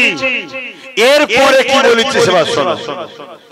এরপরে বলছি, আমাদের ভোটে যে সরকার জিতেছে সেই সরকার যখন বাংলায় ওয়াকফ কালা কানুনের বিরুদ্ধে, বিজেপির বিরুদ্ধে যখন বাংলায় আন্দোলন করতে নামলাম, রাজ্য সরকার বলল দিল্লি চলে যাও, এখানে আন্দোলন হবে না। যদি করে তোমার সব থেকে বড় দুশমন আমি হব। আমার প্রশ্ন, মসজিদ ভাঙবে বিজেপি, রুখবো আমি। তুমি আমার সাথ না দিয়ে তুমি তো বলেছিলে বিজেপির হাত থেকে বাঁচাবো আমি, আমাকে ভোট দিয়েছিলাম। আজকে বিজেপির বিরুদ্ধে বললে তোমার বুকে যদি ব্যথা হয়, তাহলে আমি জানতে চাইছি তুমি বিজেপির দুশমন না বন্ধু? তুমি যদি বিজেপির বন্ধু হও, তুমি বিজেপি মসজিদ, মাদ্রাসা ভাঙবে আর তুমি বলছো রুকা যাবে না। তুমি মাদ্রাসা, মসজিদ ভাঙুক এটা চাইছো, যে মাদ্রাসা, মসজিদ ভাঙে চায় তাকেও সাপোর্ট করা হারাম, ঈমান থাকবে না। কথা বুঝে আসছে না? আর কি বলেছি আমি? বলেছি যদি কেউ বলে কোরআন শেষ হয়ে যাবে, আমার উন্নয়ন শেষ হবে না, কোরআন শেষ হয়ে যাওয়ার কথা যে বলে তাকে সাপোর্ট মানে কোরআন শেষ হয়ে যাওয়া বাদীকে সাপোর্ট করা মানে ঈমান চলে যাবে। আমি এই কথা বলেছি। আমি বলেছি কি এরপরে আরো অনেক কথা বলেছি। কেউ যদি রেশনের দ্বারা মুসলমানকে প্রসাদ খাইয়ে বেঈমান কাফের বানাতে চায় তাকে ভোট দিয়ে জিতানো হারাম। এই শুনছেন তো নাকি? এসব কিছু বলার পরে আরেকটা কথা বলেছি কি এরপরেও যদি বাংলার মুসলমান মনে করে যে ভাই কি হবে কি হবে, তাহলে তোমরা তোমাদের দিদিকে যে বুঝাও না যে আপনি এই কথাগুলোকে উইড্রো করে নেন, যে আমার বলা ভুল হয়েছিল দিল্লি চলে যাও, এটা আমি উইড্রো করে নিচ্ছি, কোরআন শেষ হয়ে যাবে, বলা ভুল হয়েছিল। কথা বুঝে আসছে না? মানুষ মাত্র ভুল হতে পারে। তুমি ক্ষমা চেয়ে নাও, ক্ষমা চেয়ে না পর্যন্ত এই মজলিস থেকেও বলে যাচ্ছি ইসলামের দুশমন, কোরআনের দুশমন যারা ক্ষমতা দ্বারা মিটাচ্ছে এদেরকে সাপোর্ট যে করে সেই ইসলামের মধ্যে থাকে না, নবীর হাদিসে বেঈমান হয়ে যায়। মেশকা শরীফের হাদিস খোলো, মেশকা শরীফের হাদিস খোলো, এখানে উলামারাও রয়েছে। তোমার দুনিয়ার পার্টিবাজি করতে গিয়ে কাফের হয়ে মরবে, কাফের হয়ে খোলো। কেউ যদি জালিম হয়, জুলুম করে, তুমি জানার পরেও যদি তুমি তাকে সাথ দাও, তাকে জিতাও, মেশকা শরীফের হাদিস বলছে সে ইসলাম থেকে বেরিয়ে। এই কথা আমি আমার জাতিকে, আমার কওমকে, আমার ভালোবাসার মানুষকে, আমার ভালোবাসার বাপ মাদের ঘরে বেঈমানির হাত থেকে বাঁচাবার দরকার আছে না? না। তাই আমি বলেছি কোন মুসলমানের যদি মনে হয় তোমার হাদিস মানি না, মানবি না, মানবি না, আমি আমার হাদিস কিসের? মুক্ত আমার কথা তো আল্লাহ রাসূলের, কিয়ামত দিন জবাব দিবি। এই বাংলায় দুর্গাপুরে বুলডোজার দিয়ে মাদ্রাসা ভাঙা হয়েছে না হয়নি? কে ভেঙেছে? আব্বাস সিদ্দিকী। তা যে মাদ্রাসা ভাঙে তাকে তুমি ক্ষমতা দিয়ে আরো মাদ্রাসা ভাঙাতে চাইছো। এই মাদ্রাসার শিক্ষক নিয়োগ বন্ধ হয়ে গেছে। 10,000-এর উপরে পদ খালি, যদি চাকরি পেত 10,000 মুসলিম ঘরের আলেম ওলামা ছেলেরা চাকরি পেত, বন্ধ হয়ে গেছে। কেন? মাদ্রাসা শিক্ষাকে মিটিয়ে দাও। এটা কি আরএসএস এর ইশারা নয়? তাহলে বিজেপি যার ইশারায় কাজ করছে, রাজ্য সরকারও তার ইশারায় কাজ করছে।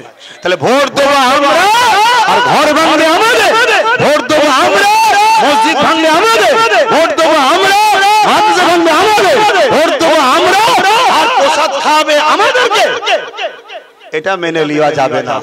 আমার ভালোবাসার মানুষ, আমার আব্বা, আমার মা, আমার ভাই, আমার বোন, আল্লাহ কোরআন বলেছে তোমরা তোমার আত্মীয় পরিজনকে বাঁচাও জাহান্নামের আগুন থেকে, ও আনফুসাকুম ওয়া আহলিকুম নার, নিজে বাঁচো, নিজের আহলকে বাঁচাবার চেষ্টা করো। তাই যদি কেউ সন্তান ভাইয়ের মতো মনে করে, যদি এ ক্ষমা স্যালেন্ডার না চায়, একে সাপোর্ট করা হারাম। এটাই বলেছি। এবারে মানবেন না মানবেন সবটাই নিজের নিজের ব্যাপার। আমি কে? জবাব তো আল্লাহর কাছে। এটা আমার ডিউটি ছিল, ডিউটি করে দিলাম। যাক, এখন আমি কথা শেষ করব। আর এরা যখন কোন দিক দিয়ে আমায় পাচ্ছে না, তখন আমাকে একটা কথা বল। এরা পুরো বক্তব্যটা দেয়নি। কেন দেয়নি জানেন? এরা ঘুরিয়ে ফিরিয়ে আমাকে একটা জিনিস বুঝাতে চাইছে, আমি হলাম বিজেপির লোক। আমি কার লোক? জোরে বলেন। বিজেপির লোক। ওই জন্য আগের বক্তব্যটা দেয়নি যে বিজেপিকে প্রথম ভোট দিয়ে হারাম বলেছি, তারপরে একে হারাম বলেছি, উপরন্তু আবার একে বাঁচিয়েছি কি যদি ক্ষমা চেয়েলাই দেয়া যাবে। এই কথা বুঝছেন না? কারণ রাজনীতিতে তুই কার চাকরি ছেড়েছিস, কি ছেড়েছিস, আজ ছেড়েছিস, ওটা দুনিয়াদারি ব্যাপার। তোরা বুঝে লেগে যা। তোর ক্ষমতা কে দিল আমার ধর্মের উপর আঘাত দিবা? তোকে কে ক্ষমতা দিয়ে কোরআন শেষ হয়ে যাবার বলা? তোকে ক্ষমা চাইতেই হবে। তুই সিএম তো কি হয়েছে? কিসের লাশাব তুই? মানুষ সরে গেলে রাস্তার কুকুর তোকে চিনতে পারবে না। বিগত দিনে অনেক সিএম চলে গেছে, রাস্তার কুকুর চেনে না তাদের পারে। আমরা যাদের পাশে থাকি তারা ওই চেয়ারে বসে থাকে। আমরা সরে গেছি, 34 বছর সরে গেছে। আমরা সরে গেছি, 5 বছর সরে গেছে। আমরা আছি, তুই আছিস। তওবা করে নে। তওবা মানে ক্ষমা চেয়ে নে। ক্ষমা চেয়ে নে। তাহলে আব্বাস সিদ্দিকী এসে শুধু বিজেপির বিরুদ্ধে বলবে, ওর বিরুদ্ধে বলবে না। এই তো কথা। আর যদি বলি দাদাগিরি দেবো, আরে ফেরাউন কম দাদা ছিল না, নমরুদ কম দাদা ছিল না। একটা খোঁড়া মশাকে নমরুদ সামলাতে পারে না, তুই কি দাদাগিরি দিবি রে? কথা বুঝে আসছে না? লাপাবার আগে হাত করে রয়ে যাবি, চোখ বেরিয়ে যাবে, জান চলে যাবে। কথা শেষ দিয়েছেন তো, এখন তওবা করি আসেন। বিসমিল্লাহির রহমানির রহিম। না আরেকটা কথা বলে দিই, আবার কিছু মুনাফিক মৌলভী সাহেব বেরিয়েছে, তারা আবার আমার বক্তব্যটাকে নিয়েছে আর একটা কোন প্রবীণ বুজুর্গ বড় একটা ব্যক্তির মানুষের বক্তব্য কাটিয়ে নিয়েছে। তিনি নাকি বলেছে ভোট দিতে হবে আর আমার হারামটাকে জুড়েছে। অতএব কার কথা লব? তিনি বলেছে 10 বছর আগে। কবে বলেছে? 10 বছর আগে বলেছিল নাকি দিল্লি চলে যাও, এই বলেছিল 10 বছর আগে বলেছিল কোরআন শেষ হয়ে যাবে, 10 বছর আগে প্রসাদ খাইয়েছিল, 10 বছর আগে নাকি বলেছিল নাকি মিড ডে মিল দেবো না, জানেন তো নাকি মিড ডে মিল দেবো না, মাদ্রাসার ছেলেদের ঘরে রাস্তার কুকুরকে বাচ্চাদের ঘরে খেতে দেবো বলেছে, জানেন তো নাকি রাজ্য সরকার বলেছে। এই 10 বছর আগে ওরা বলেছিল, 10 বছর আগে এই রূপ তো দেখাই না যে রূপ আজকে দেখাচ্ছে, ঠিক না বেরি? 10 বছর আগে তো সবাই বলেছিল, আমিও তো বলেছিলাম রে বাবা একটু দেখাই যাক না। তাহলে কেউ যদি আজকে মসজিদ থাকে, এই যে কবরস্থানে চাঁদা দিলেন, আজকে দিলেন তো নাকি, কাল যদি কবরস্থান আল্লাহ না করুক দখল করে দি সিনেমা হল করে দেয় জালিমরা, চাঁদা দেবেন নাকি? কথা বলেন। তাহলে আজকে এখন রাত, এখন দিন, এখন যদি রাত এসে যায় তখন রাত বলতে হবে, ঠিক তো নাকি? তাহলে আজকে আপনি ইসলামের উপরে আছেন বুঝাবার জন্য বলছি। আপনাকে আমি দেখলে সালাম দেবো, মুসাফা করবো, কথা বলবো, মসজিদে জায়গা দেবো, ইক্তেদা করবো, যদি ইমাম হয় নামাজ পড়াবো। কিন্তু আপনি যদি দুনিয়ার লোভে বেরিয়ে গিয়ে ইসলাম ছেড়ে দেন, আপনাকে ইমামতির জায়গা দেবো না, মসজিদ রুখতে দেবো না, সালাম দেবো। তাহলে এতদিন আপনার দ্বারা ইসলাম বিদ্বেষী কথা দেখিনি, মুসলিম বিদ্বেষী কথা দেখিনি। আপনি দুনিয়াবি ক্ষেত্রে লোকের চাকরি বাকরি এটা সেটা ঘোটালা করেছেন, টাকা পয়সা আলু গরু চুরি সব এটা ওটা হয়েছে, ওটা আলাদা বিষয়। আমি হুজুর মানুষ জলসায় সব বলতে যাবো না, কথা বুঝে আসছে না? তুমি যখন আমার ধর্মে আঘাত দেবে ছেড়ে দিয়া, তাহলে যে মৌলভী সাহেব, যে বক্তা সাহেব, যে প্রবীণ মানুষ বলেছো 10 বছর আগের ভালো কথা বলেছো তো, এই কথা ভুল বুঝছেন নাকি? কিন্তু আজকে কি বলছে কথা মাথায় ঢুকছে না, ঢোকে না। আজকে সাপোর্ট করলে যদি না ক্ষমা চাই ঈমান যাবে, সে যেই হোক চলে আসো, সামনে বসতে রাজি আছি। আসো তওবা করি। বিসমিল্লাহির রহমানির রহিম। আল্লাহ তাআলা আমি জানা অজানা, ইচ্ছা ও ইচ্ছা সকল গুনাহ হইতে তওবা করিতেছি। আস্তাগফিরুল্লাহ রাব্বি মিন কুল্লি যামবি ওয়া আতুবু ইলাইহি। আশহাদু আল্লা ইলাহা ইল্লাল্লাহু ওয়াহদাহু লা শারীকা লাহু ওয়া আশহাদু আন্না মুহাম্মাদান আবদুহু ওয়া রাসূলুহু। লা ইলাহা ইল্লাল্লাহ মুহাম্মাদুর রাসূলুল্লাহ সাল্লাল্লাহু আলাইহি ওয়াসাল্লাম। এই আরেকটা কথা বলছি, এটা সতর্ক করছি, বলবো। একটা প্ল্যান চলছে মুসলমানদের ফাঁসাবার। সবাই কিন্তু জানে মুসলমানরা বাংলাদেশ থেকে আসে না, শুনছেন না শোনেন না, কিন্তু ফাঁসাবার একটা প্ল্যান চলছে। এই ফাঁসাবার দুটো জায়গায়। নাম্বার 1, 2002-এ আপনারা খারাপ লিখছেন না, 2002-এ যদি নাম থাকে তার বা তার বাপ মার তার টেনশন নেই, তাই তো নাকি? 2002-এর কাগজগুলো আপনার কাছে আছে, যার যার কাছে আছে বেঁচে গেছেন, যার কাছে নেই যদি নাম যদি চেঞ্জ করে দেয় ভেতরে ভেতরে বসে বসে আপনি কি করে জানবেন? এই একটা টেনশন। যদি এলাকায় কারো কাছে পুরো এই অঞ্চলের একটা থাকে তাহলে জানবেন এই অঞ্চলে সবাই বেঁচে গেছে। বাদ দিলেও অনেক সময় রেকর্ড কেটে অন্যজনের নামে হয়ে যায় না, যায় না, তো ওইখান থেকে যদি কেটে দেয় আপনি কি করে জানবেন? এই একটা ভয়। দ্বিতীয় নম্বর আর একটা কারণ কি জানেন? আপনাদের ঘরে একটা গরম করতে চাইছে, গরম করে দিয়ে বাজারে নামিয়ে একটা মারপিট লাগাতে চাইছে। কেন লাগাতে চাইছে?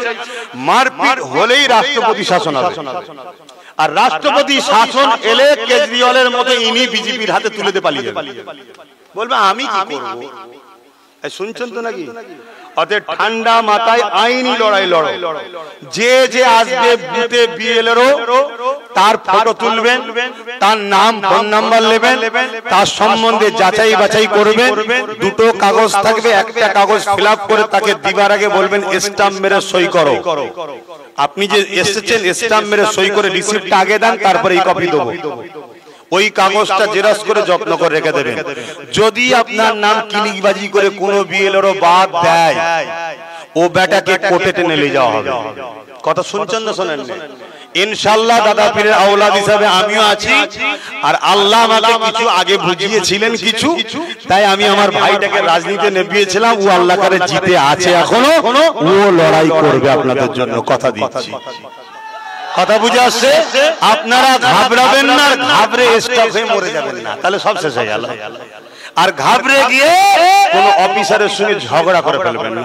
ঝগড়া করালেই মুসলমান তোমাদেরকে ফাঁসাবে, ফাঁসিয়ে রাষ্ট্রপতি শাসন করবে। রাষ্ট্রপতি শাসন হলে মিশিন ওদের, সব ওদের, যেখানে যাই দাও সব উড়ালিয়ে বেরিয়ে চলে যাচ্ছে। কথা মাথায় ঢুকছে? এটা একটা পরিকল্পনা হচ্ছে। অতএব যখন আমি কাউকে ভোট দিয়ে নেতা বানাই, এর দায়িত্ব আমার সবকিছু সুরক্ষা করা। তাহলে এই এলাকায় যা সমস্যা হবে, এলাকার এমএলএ কে দেখবে, এমপি কে দেখবে, রাজ্যে যিনি ভোট নিয়ে বলেছিল আমায় দিয়ে সুরক্ষা দেবো, সে লড়াই করবে নির্বাচন কমিশনের সাথে, আমি কেন যাবো? কথা ভুল বলছি না বলে? তুমি লড়াই করো, তুমি যাও। উপরন্ত না গিয়ে 90,000 অফিসার দিয়েছে রাজ্য সরকার, যাতে করে এসে একটা তাড়াতাড়ি হয়। সাপ হয়ে কামড়াচ্ছে, উজা হয়ে ঝাড়ছে। আর 221 কোটি টাকা বাজেট করেছে এসআর এর খরচের জন্য। শুনছেন ভাই? এই যে কথাগুলো বলছি, সত্য কথা বলছি। দম থাকলে ক্ষমতাই তো তারা কেস করবে না আমার বিরুদ্ধে। শুনছেন না শুনেন না? তাহলে কিভাবে ফাঁসাচ্ছে বুঝতে পেরেছো? শুধু রাস্তায় নামবে, আবার নেবে একটা মোল্লাদের একটা মুসলমান, শুধু দেখবেন আমাদেরকে তাতাবে। কথা বুঝছেন না? বুঝেন না? আর অথচ আল্লাহ শুকর করে বলছি, উপর থেকে ইপারে কেউ আসেনি, ইপার থেকে উপরে কোটি কোটি গেছে। আচ্ছা বলেন তো ভাই, একটা জায়গায় 80% মুসলমান, এক জায়গায় 80% হিন্দু। কথা ভালো করে বলবেন। 80% মুসলমান যেখানে জুম্মা মসজিদ আছে, 5 ওয়াক্ত নামাজ হয়, ঈদগাহ আছে, কুরবানি হয়, একসাথে বিয়ে শাদী অনুষ্ঠান, ধর্মীয় কাজ, জলসা মাহফিল। কি 20% মুসলমানকে যদি বলা হয় ভাই তুই কি এখানে থাকবি না 80% এ চলে যাবি, 20% মুসলমান কি বলবে? যে ভাই ওইখানে গেলে ভালো হয়, একসাথে কুরবানি করব, একসাথে ঈদ করব, একসাথে নামাজ করব। কি তো উপরে মুসলমান বেশি, উপর থেকে কোনো মাথা মুটা এবারে আসে নাকি? এবার থেকে উপরে পালিয়ে গেছে। আর যদি আমার 20% ভাইকে, যেখানে 80% মুসলমান আছে, তাদেরকে যদি বলা হয় যে 80% হিন্দু যেখানে সেখানে যাবে, সে বলবে যাব। কেন যাবে?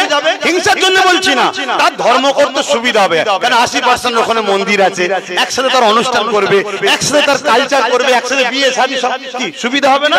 তো উপর থেকে কখনো কে ইপারে আসে?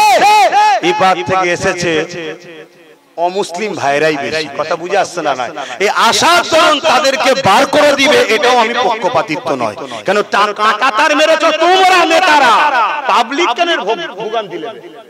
তোমরা নেতা রাজা হওয়ার জন্য সব দেশ ভাগ করেছো। কথা ঠিক নেবে? ঠিক গো? পাবলিক কেন ভোগান দিলবে? যদি কেউ 30, 40, 50 বছর এখানে থেকে ট্যাক্স দেয়, ঘর বাড়ি করে, আর করে তাকে তাড়ানো হবে না? এটা উচিত নয়। সে যদি মতুয়াও হয়, আর কি বলে অন্য কোন ধর্মের হয়, তারকে তেড়িয়ে দেওয়াটা মানবতার দৃষ্টিকোণ থেকে উচিত হবে না। সে ভোটার কার্ড দিয়ে তোমায় ভোট দিল, তুমি সরকার হলে, ভোটার কার্ড দিয়ে তোমায় ভোট দিল, সরকার হলো, ওই ভোটার কার্ডটা কে দিয়েছে? সরকারই দিয়েছে। তাহলে ভোটার কার্ড যদি ভুল হয়, তাহলে ভুল তো প্রথম যারা অফিসার তাদেরকে ধরতে হবে। কত টাকায় খেয়েছিস বলতে? কি ভুল বলছি ভাই? দ্বিতীয় নম্বর কথা, অনেকের নাম ভুল আছে, তাই তো নাকি? ভুল আছে না? অনেকদিন ধরে বলা হচ্ছে সংশোধন করে নাও, কিন্তু আজ আমি বলে যাচ্ছি ঘাবড়াবেন না। নাম ভুল হয়েছে, ঘাবড়াবার কিছু নেই। নাম যদি ভুল হয়, আপনার দোষ নয়, অফিসারের দোষ। আপনার দোষ নয়, অফিসারের দোষ। আপনার ট্যাক্সের পয়সায় তাকে অফিসার করা হয়েছে, তাকে মাইনে দেওয়া হয়, সে যদি নাম ভুল লেখে তার তো আমি লিখেছি নাকি? কম্পিউটারে আমি তো লিখছি, অফিসার তুলেছে, তাকে ঠিক করে দিতে হবে। ঘাবড়াবার কিছু নেই। শুধু আমাদের উচিত নিজেদের হাতে আরো পাওয়ার তৈরি করা দরকার। আল্লাহ একটা দিয়েছে, একটা নিয়ে লড়ছি, আল্লাহ যদি আরো দেয় আরো নিয়ে লড়বো। এটুকু আপনাদের কাছে দোয়া দরখাস্ত। আল্লাহুম্মা আমিন। আমরা করি না, আমরা আমাদের দুশমনের জন্য মারপিট করি, আমরা আমাদের যে পথ তার জন্য লড়াই করি, আমাদেরকে যে জাহান্নামের দিকে নিয়ে যায় তার জন্য আন্দোলন করি, আমাদের যে ক্ষতি করে তার জন্য আন্দোলন করি। আমরা নফসের জন্য মারপিট করি, আমরা দুনিয়ার জমি জায়গার জন্য মারপিট করি, চাকরির জন্য মারপিট করি, আমরা নিজের নফসের জন্য আত্মহত্যা করি, নফসের জন্য নিজেরা ঝগড়াও করি, কিন্তু আল্লাহর জন্য আমরা করি না। এজন্য আজ আমাদের বিপদে আল্লাহ আমাদের সাথ দেয় না। হিসাব তো বরাবর বাবা, আল্লাহ তো আমাদের মুখাপেক্ষী নয়, আমরা আল্লাহর মুখাপেক্ষী। আমরা যদি আল্লাহ ভুলে যাই, আল্লাহর কি দায় পড়েছে আমাকে আপনাকে বাঁচাতে যাবে? কি দায় পড়েছে তার? তিনি কি আমাদের মুখাপেক্ষী নাকি? তারপরেও খেয়াল করে দেখুন, আপনি ঘুমিয়েছিলেন রাত্রিরে, সকালে আপনাকে আল্লাহ এখনো জিন্দা তুলেছে, এটাই শুকরিয়া আদায় করে বলি আলহামদুলিল্লাহ। এই আজকের দিনে আমার আপনার মতো কত লোক ঘুমিয়েছে, আশেপাশে খবর নেন, সকালে সূর্য উঠেছে সে আর ওঠেনি, মারা গেছে। আল্লাহ আমাকে আজকে মারেনি, আপনাকে মারেনি, বাঁচিয়ে রেখেছে। বান্দা তোর এখনো সময় আছে, তওবা কর, এখনো পরিবর্তন হয়। তুই আমার মিশনে আয়, এই জমিন আমার, এই জমিনে আমার, জমিনে তুই শান্তি প্রতিষ্ঠিত কর, এই জমিনে ফিতনা বন্ধ কর, এই জমিনে আমাকে সিজদা দে, এই জমিনে ন্যায় প্রতিষ্ঠিত কর, এই জমিনকে দুর্নীতি মুক্ত কর, এই জমিনকে রেপ মুক্ত কর, এই জমিনে নেশা মুক্ত কর, এই জমিনে তাওহীদের প্রচার কর, এই জমিনে হাবিবুল্লাহর রিসালাতের প্রচার কর। এজন্য আমি আল্লাহ তোকে বানিয়েছি। কিন্তু আজ আমরা করছি কি?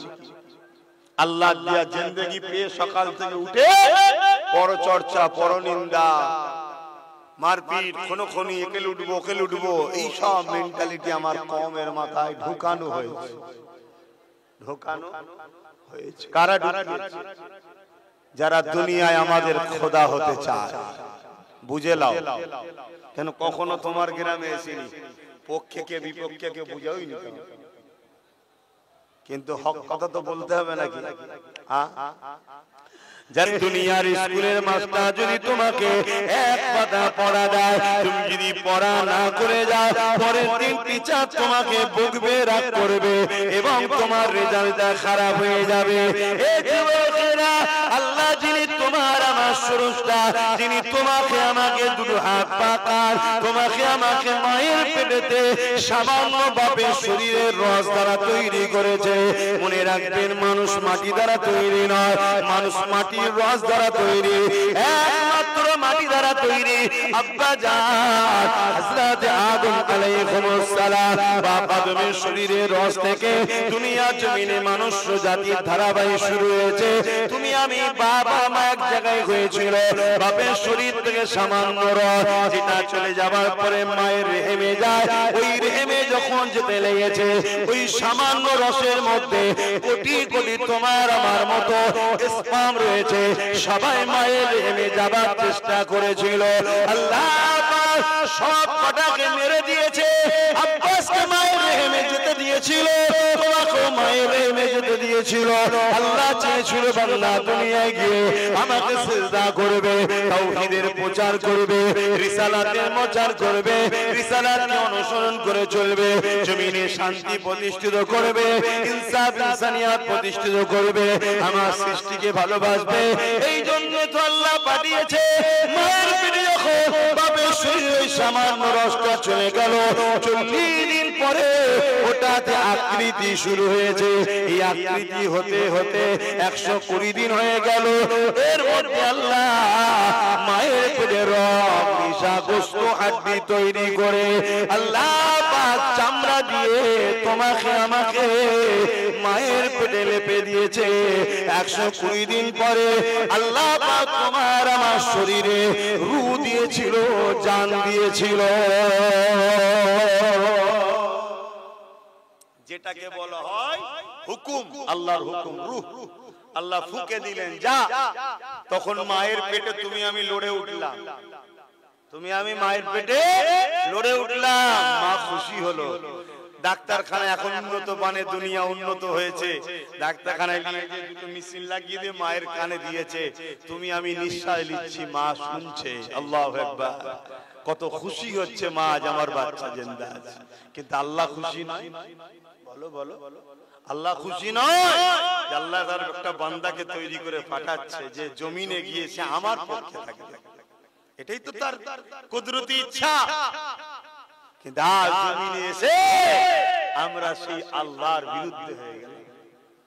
আল্লাহ আমাকে হিদায়াত করেন, আমাদেরকে হিদায়াত দেন, বলুন আল্লাহুম্মা আমিন। মনে রাখবেন, আল্লাহ ফেরাউনকে ছাড় দিয়েছিল, ছেড়ে কিন্তু দেয়নি। নমরুদকেও আল্লাহ ছাড় দিয়েছিল, ছেড়ে দেয়নি। ইজিপ্টকেও আল্লাহ ছাড় দিয়েছিল, ছেড়ে দেয়নি। আমাদেরকেও আল্লাহ ছাড় দিয়েছে, ছেড়ে কিন্তু দেয়নি। এটা ভাববেন না, মৃত্যু হবে, সবার একদিন না একদিন হবে। সেদিন কিন্তু জবাব নেবে। সুম্মা নুফিকা উখরা ফাইযা হুম কিয়ামুন ইয়ানজিরুন। ময়দানে মাশার আল্লাহ উঠাবে, সেদিন কিন্তু সবার হিসাব নেওয়া হবে, জবাব আল্লাহ নেবে। যুবক, তোমার যৌবন কোথায় খরচ করেছো বলো? তোমার তাকত, তোমার ক্ষমতা কোথায় খরচ করেছো বলো? আল্লাহ গরিবের ঘর ভাঙার পিছনে খরচ করেছিলাম, এতিমের সম্পদ লুটার পিছনে খরচ করেছিলাম, দুনিয়ার অত্যাচারী বেঈমান নেতাদের পিছনে ঘুরে ঘুরে সময় কাটিয়েছিলাম। সেদিন তোমার আমার কি হবে ভাবো। সময় এখন আছে। এতিমকে বাঁচাবার জন্য আল্লাহ আমাদেরকে পাঠিয়েছে, এতিমকে লুটার জন্য নয়। এতিমকে সাহারা দেওয়ার জন্য আল্লাহ আমাদের পাঠিয়েছে, এতিমকে মিটাবার জন্য নয়। গরিবের ঘর বানাবার জন্য আল্লাহ আমাদের পাঠিয়েছে, গরিবের ঘর ভাঙার জন্য নয়।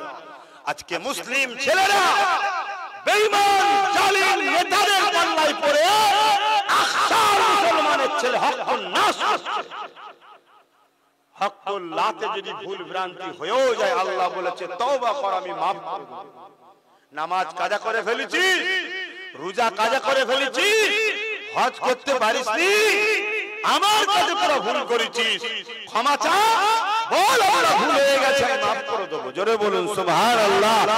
কিন্তু কোন গরিবের যদি হক মারিস, মানুষের হক মারিস, মানবের হক মারিস, এক কথায় হক না যদি করলিস, যতক্ষণ না সে মাফ করে আমি আল্লাহ মাফ করব না। আর আখতার মুসলমান এখন, আখতার মুসলমান হক নাশে জড়িয়ে যাচ্ছে। কেন জড়াচ্ছে?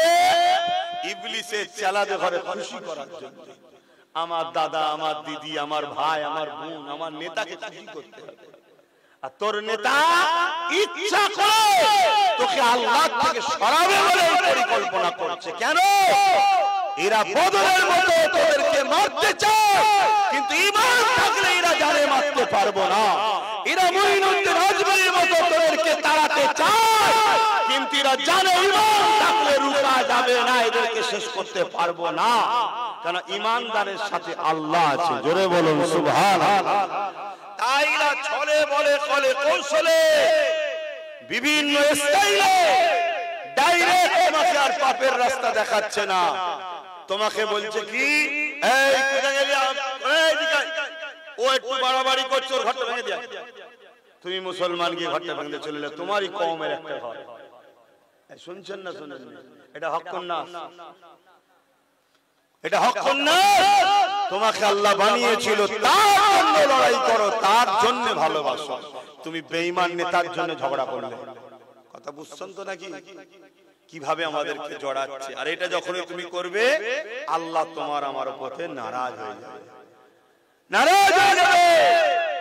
যারা 100 বছর আগে আমাদের সামনে মাথা তুলে কথা বলতো না, তারা আজকে পুরো পৃথিবী জুড়ে আমাদেরকে তো মিটাবার কথা বলছেই বলছে, আবার বারবার ইসলামকে মিটিয়ে দেবো বলছে।